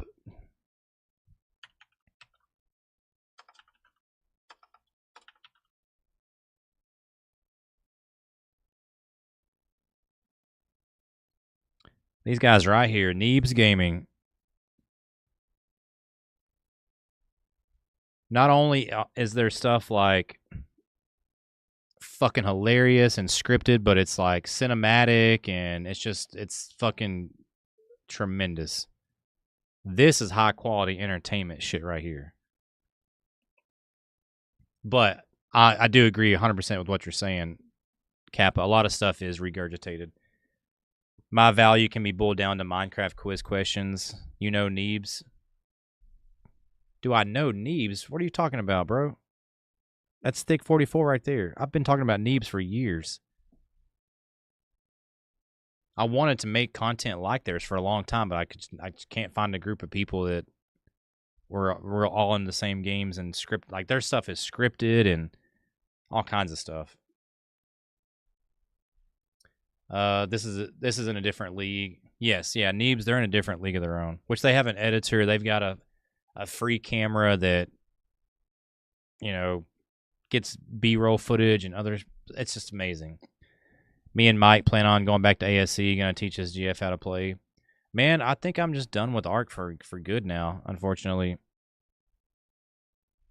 So, you know, they moved away from Ark. Their stuff got better outside the Ark lore stuff. Yeah, Neebs, they've been doing different games for years. Their Ark stuff was by far their most popular, but they've done 7 Days to Die, Minecraft, GTA.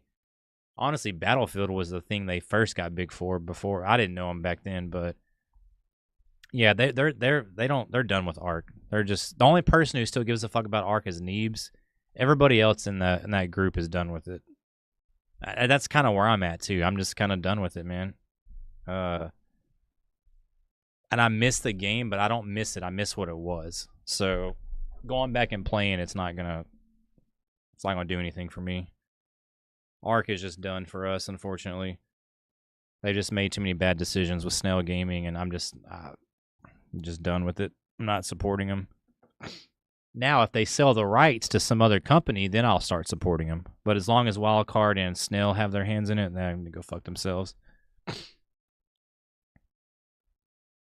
I'm still playing ASA, but I'm sick of Snell. Yeah, I can't do it, man.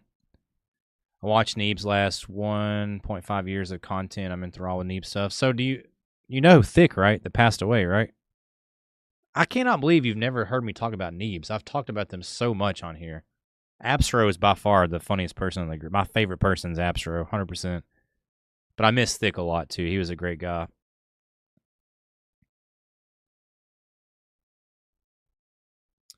But yeah, I agree, Rush. I would love to get back in. I miss dinosaur games so much, but I just like, fuck, dude. It's not the same. It's just not the same.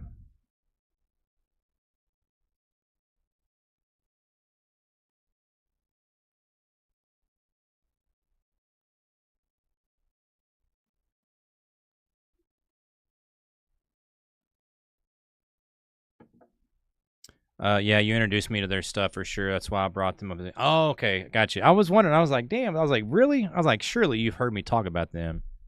They were like, when me, Michael, and Tyler were all playing games a lot together. That's what I was trying to get our group to be, but it takes so much planning and like their shit is no nonsense. Like you have to be like, all right, I'm gonna be a content creator and we're gonna do this shit right and we're gonna lock the fuck in. You can't do their stuff half-ass. It has to be fucking legit, good editor. Got to have the scene scripted out and the ideas of what you're gonna do before you. I mean, yeah.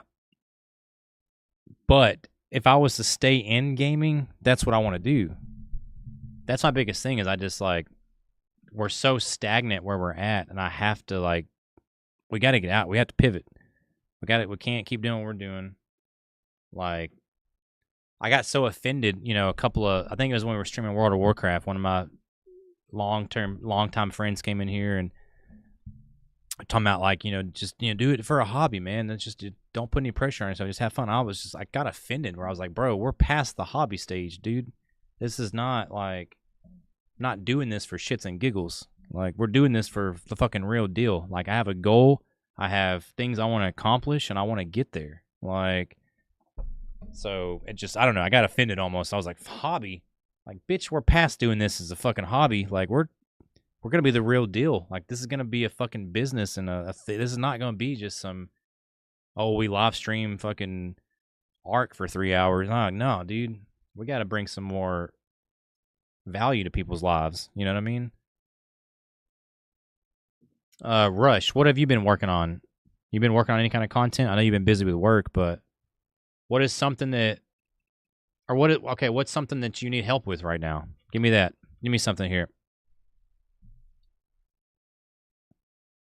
We've been talking about content creation for 3 hours. Good tips and tricks in here. I've been kind of rambling about some other stuff too, but we've been trying to stay.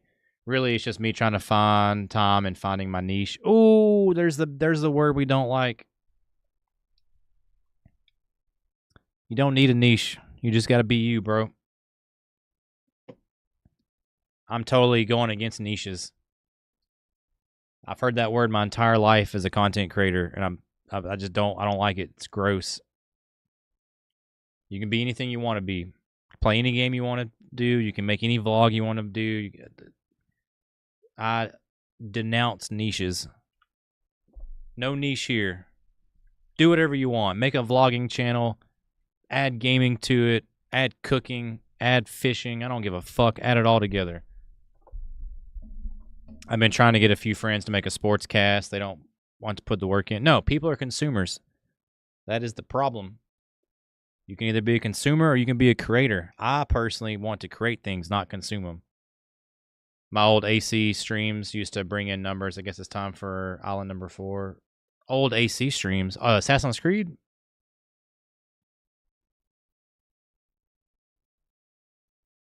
And yeah, Kappa, if no one will help you, just do it yourself. Animal Crossing. Gotcha. My bad. Animal Crossing is a good game to stream. It's pretty chill. It's laid back.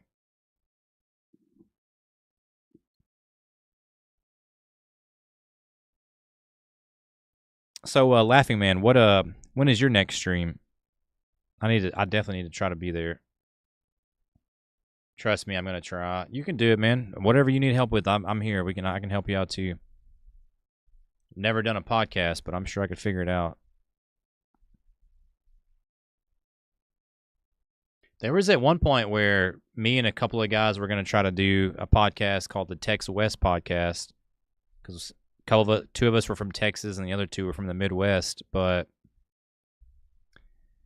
people just don't take things as seriously as you do, and I don't want half-assed people around. Like, yo, hey, what's up, Mixed Challenges? How we doing? That was always my issue with music. Everybody wanted to be a musician until it came time to practice. You talking to a girl, oh, I play guitar. Talking to some new people, oh, I play guitar. Well, can you write a song? No, I don't practice. You know what I'm saying? Fridays and Saturdays had 3 content creators go live at the same time this past week. Oh, shit, on your Minecraft server? Nope, move along, and they claim to be close friends and text each other as to game with. Not much. So far, I've beaten a few games this week. Hey, that's awesome, man. I saw one of your videos was recommended to on my home screen. Hold on. Let me go back. Yeah, your Spyro stuff.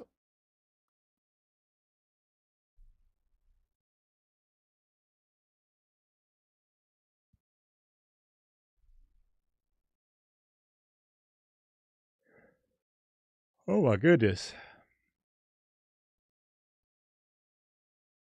Yeah, still working on the Reignited trilogy. That's awesome. I'm on game 3 of that one. Yeah. Hey, it got recommended on my YouTube homepage. So that's cool.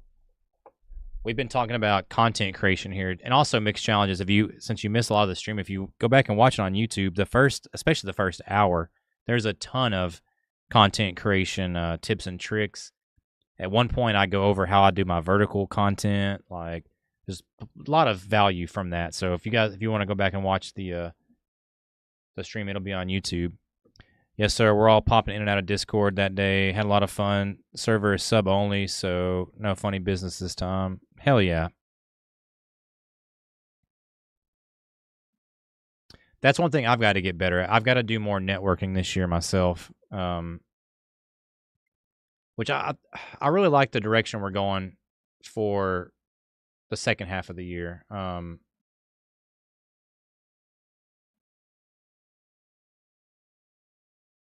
Pull this up.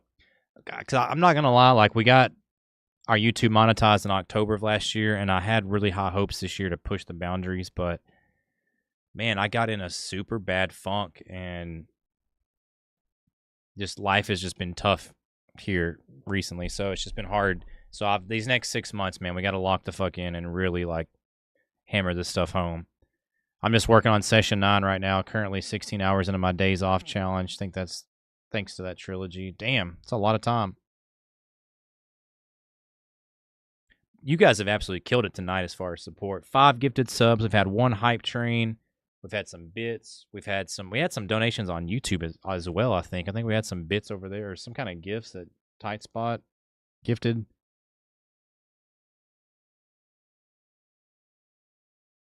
What I'm really, really hoping, I pray that people can watch these live streams after the fact on YouTube and get some kind of value out of them, because my live streams, for some reason, YouTube does push those after the fact. It doesn't matter what it is, MLB, Minecraft, whatever it is, I always tend to get at least a day or 2 push. Now, normally people don't watch them because they're fucking live streams of shit, but this, I have a little bit of hope just because there's some value in it. And I could be just completely, full of shit, but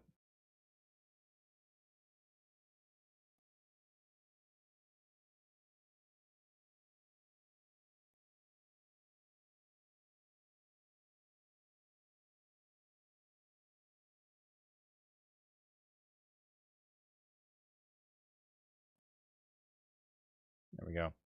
I'm looking for a request to add to my YouTube request block of games as well. Man, you've been kind of trucking through a lot of games, haven't you?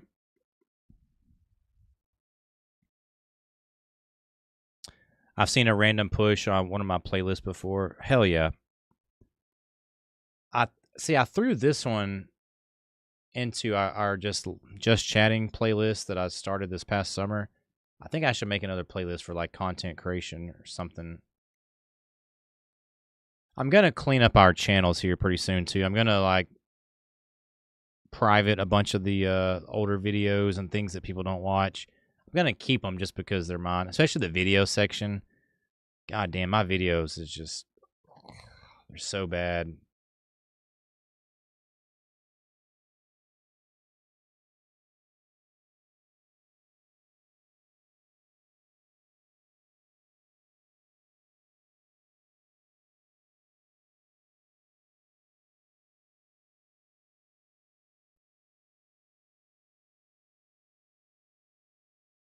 Yeah.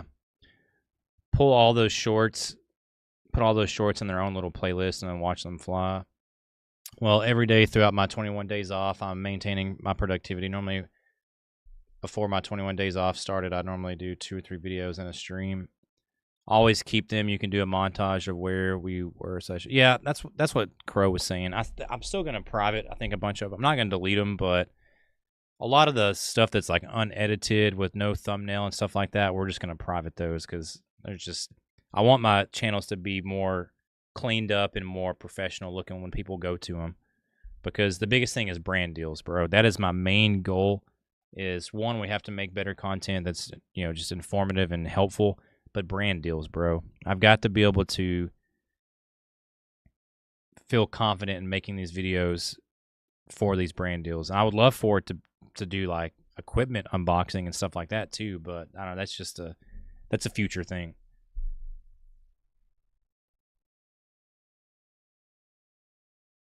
So I don't know. I'm excited, man. And I think it's helped me too in my personal life too, because I was in such a funk there, and just everything was so mundane and so like going to work and doing the exact same fucking thing every day for 8 hours and having a random like it just I don't even like talking about it because it puts me in a bad mood, but it's just so fucking horrible, and it's done on purpose because the whole idea is to keep you complacent and keep you compliant. They want you to be tired and stressed out and eating shitty food and watching Netflix and everything but being productive is what they want you to do. So we're not feeding into that. But the brand deals and like driving up revenue. Brands start reaching out at 5K subs and having a good media kit. You don't even need 5,000 subs, bro. I mean, yeah, that's a good starting point, but this guy that I've been following, he's gotten people brand deals that it's crazy. Absolutely fucking crazy. It's just really about making them better. Subs don't really matter, but a lot of brands use Social Blade. Yes, yeah, subs don't like the biggest thing that they care about is conversion. That's the number one thing. Doesn't matter if you got 5 million subscribers if you can't get 10 of them to go to a link or click something. You know what I mean? That's where I feel more confident in. Is I don't have a lot of followers, but I feel like the people that I do have genuinely do fuck with me and will listen to me. So if I say, hey, this will help me, or hey, this product's good, or they'll actually believe what I say. After I started my 21 days off, I'm working on 2 videos from videos I need to catch up on, tab my spreadsheet, and then 3 videos of my days off challenge. But yeah, you're right. 5K is a great starting point. Honestly, I think me and you are big enough to get brand deals right now. I just don't have the experience to make a good enough branded video, I guess. But that's where we have to just get out of our comfort zone and do it. Because brand deals is the bread and butter. If you want to support yourself as a content creator, you got to have them. And that's why I'm trying to lean into more of this aspect of content creation. If they let me do shorts, I'd knock it out. Some people will. Some of them will. You can absolutely do branded deal for shorts, but it's going to be more of like a advertising a product. But I see brand deals through shorts all the time. TikTok is a really good way to get them just through TikTok. Not TikTok Shop, but there's something. I don't have a big enough TikTok following yet. Tightspot gets them a lot, but you'll get companies reaching out, literally sending you shit just to make a video for them. If they let me do shorts, I'll knock it out. Not until I'm bigger. I'm not growing on TikTok. It's tough, man. I don't grow on TikTok very good either, but it's kind of like Kick. It's one of those platforms I just can't give up on. It's because TikTok is kind of set up like YouTube. TikTok wants you to make content just for their platform.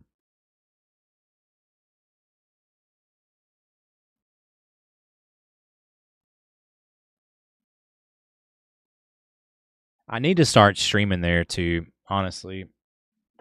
Once we get the... Honestly, this probably wouldn't have been a bad stream for it. Let me download the TikTok Live. This probably would have been a pretty good stream for it, honestly.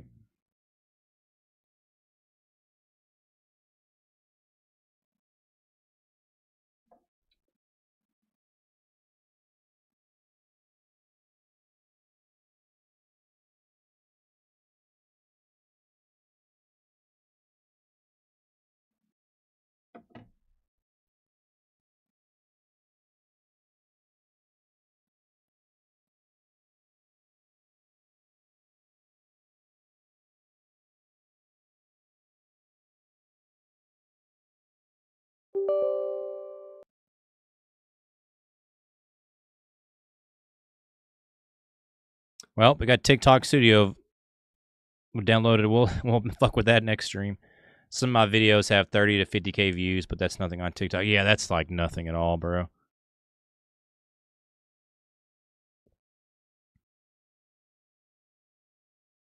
That's why I got so mad when that coworker was arguing with me saying that TikTok paid out more than YouTube. I was like, in what fucking world, dude?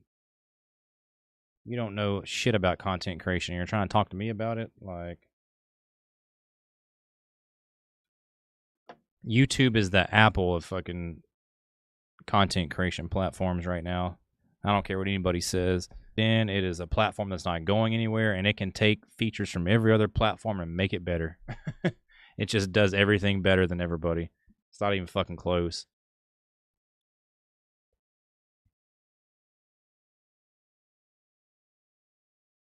All right, well, we got TikTok Live downloaded for next stream, so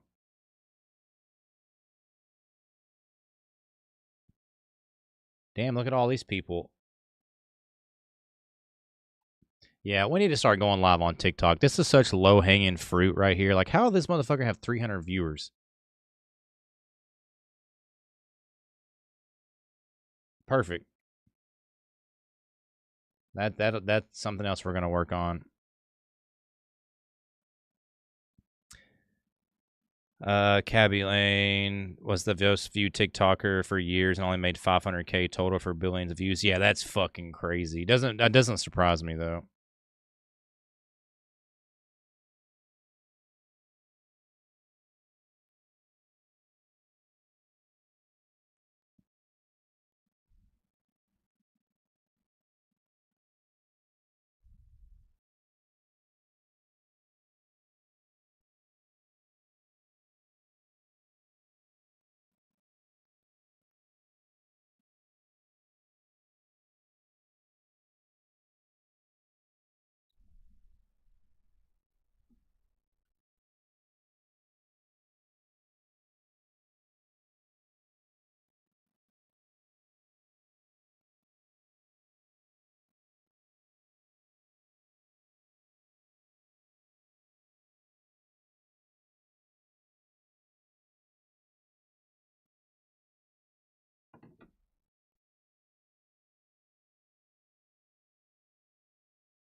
Oh man, their shit is garbage. What is this shit?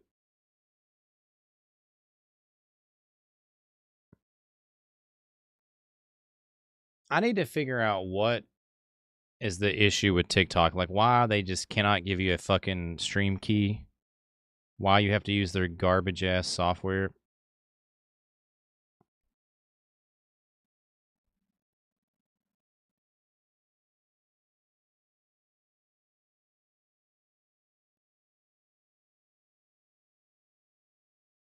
Yeah, that's crazy.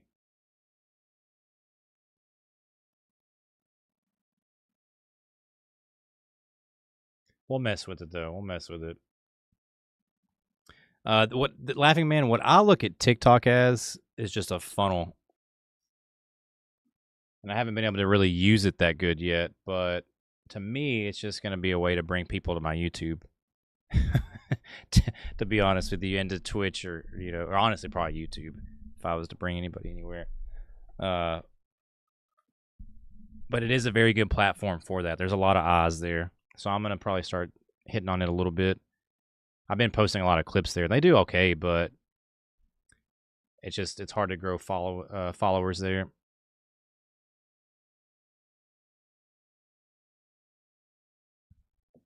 All right, what are some more talking points you guys would like to talk to before we end the stream tonight? Any tips and tricks, anything you guys have been struggling to work on, any software, hardware you would like to go over? What are your plans for the future?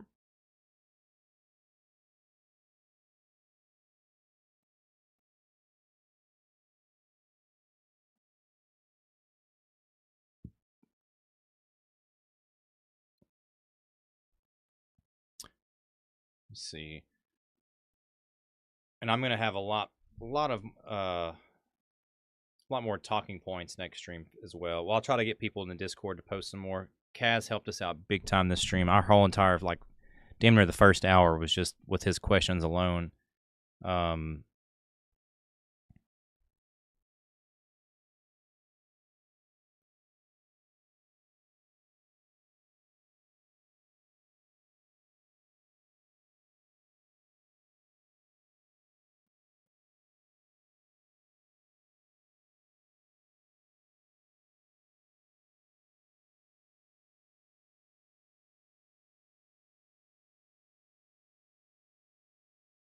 Close that out. I like having this other monitor too for my chats. God, it's gonna be so nice having a fourth monitor, being able to see everything.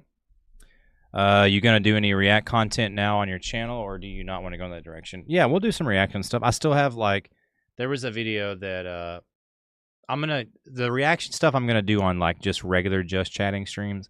I want the creator workshops to be just about content creation. And I know obviously we kind of got sidetracked tonight on some discussions, but let me show you real quick.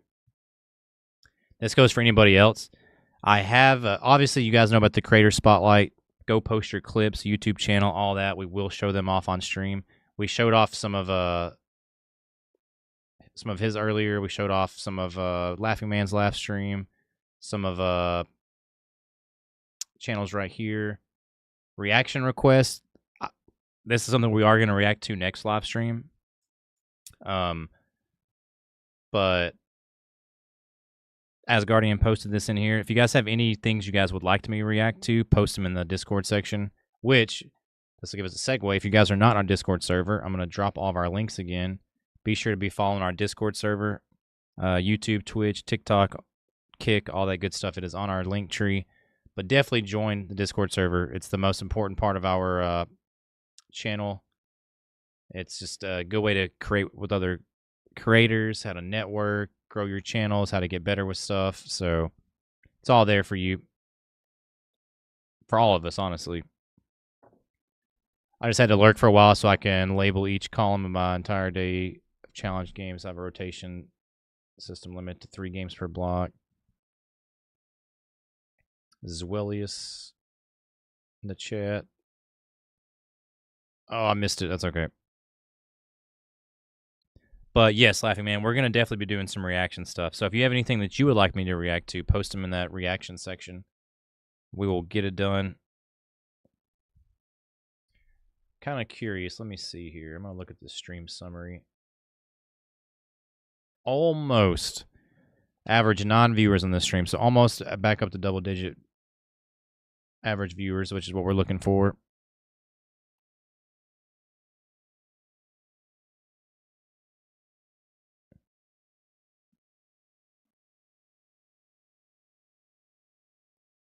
So here's how I have it organized. I have it separated in 4 different sets.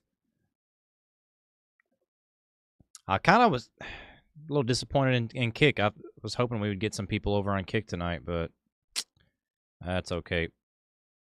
Can't win them all, right?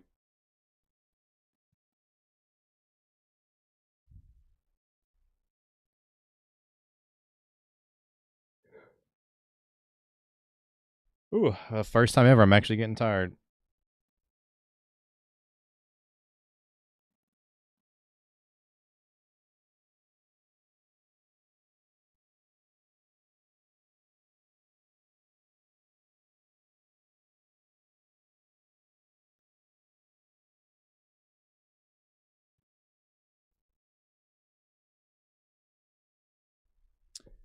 All right, so set number 1 is the main set. That's where my game's doing from the wheel ends up going. Like a driving wheel? All right, I can't think of any more like creator stuff to talk about right now, so man, I think this might be a wrap for the first creator workshop.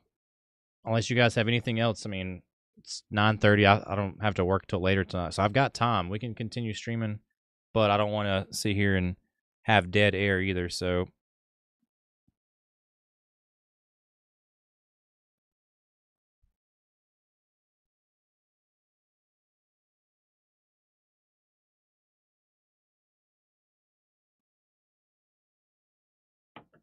I really hope these do good on YouTube. That's one thing I'm really focused on more than anything.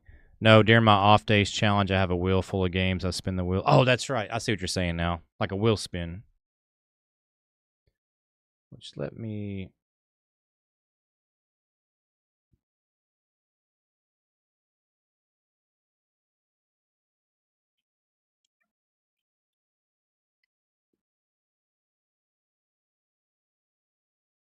Let's see here.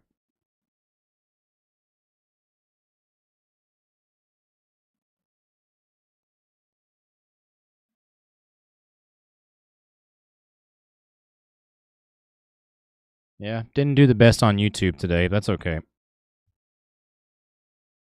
I just don't know what to classify these under. It's got to be people and blogs, I guess. I mean, the categories are so shitty. Education, maybe. Film and animation, gaming, how to and style, music. I mean, maybe how to and style. I don't know. YouTube probably needs to add some more categories.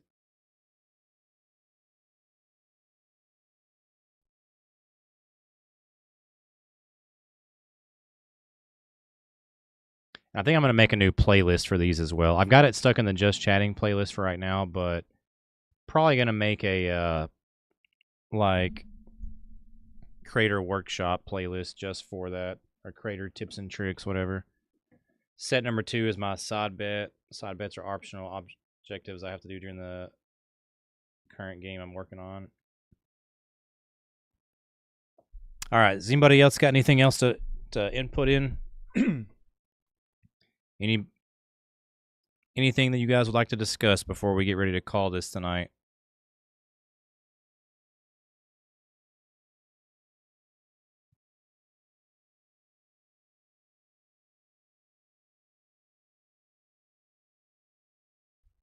I think we did pretty good, and this live stream did really well. I think it was received pretty good. Other than tell all the haters to suck it, not really. Yeah, that's gonna be every day, every single day. All right, man. Well, I think that's a good wrap to the first creator workshop.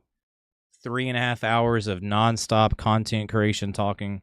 I hope you guys got something out of this. I got something out of this. I really, really, really want these to help your channels, and it's not just gonna be me. I mean, it's gonna have to take some work from you guys as well. This is gonna be a give and take sort of thing.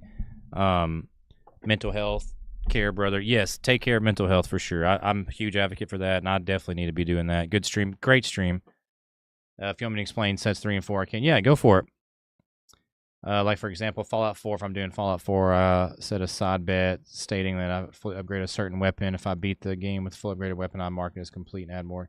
So pretty much all your gaming stuff always has some sort of challenges, huh? Which makes sense. Your name's Mixed Challenges, so I like it.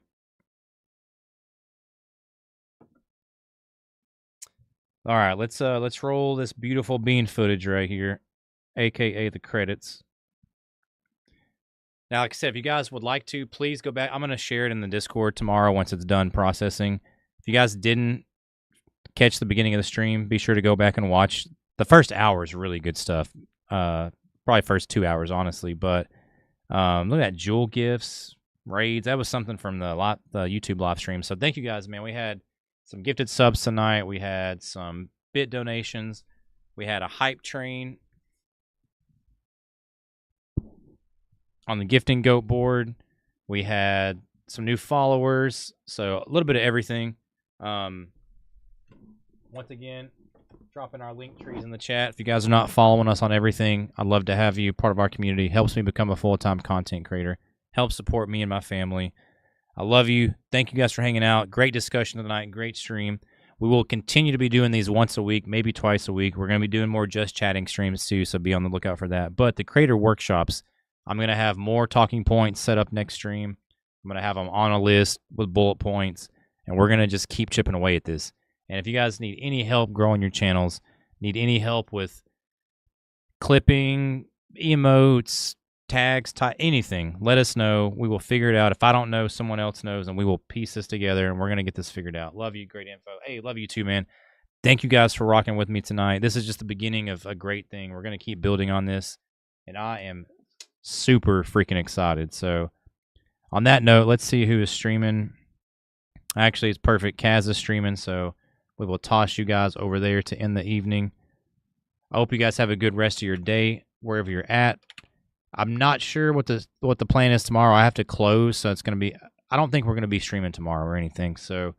But be on the lookout in the Discord. I'm going to be posting some stuff in there. So, thank you guys for that. I love you. I hope you have a good rest of your day or night. Creator Workshop in the books. Go watch it on YouTube. I'll see you guys next time. Later, everybody.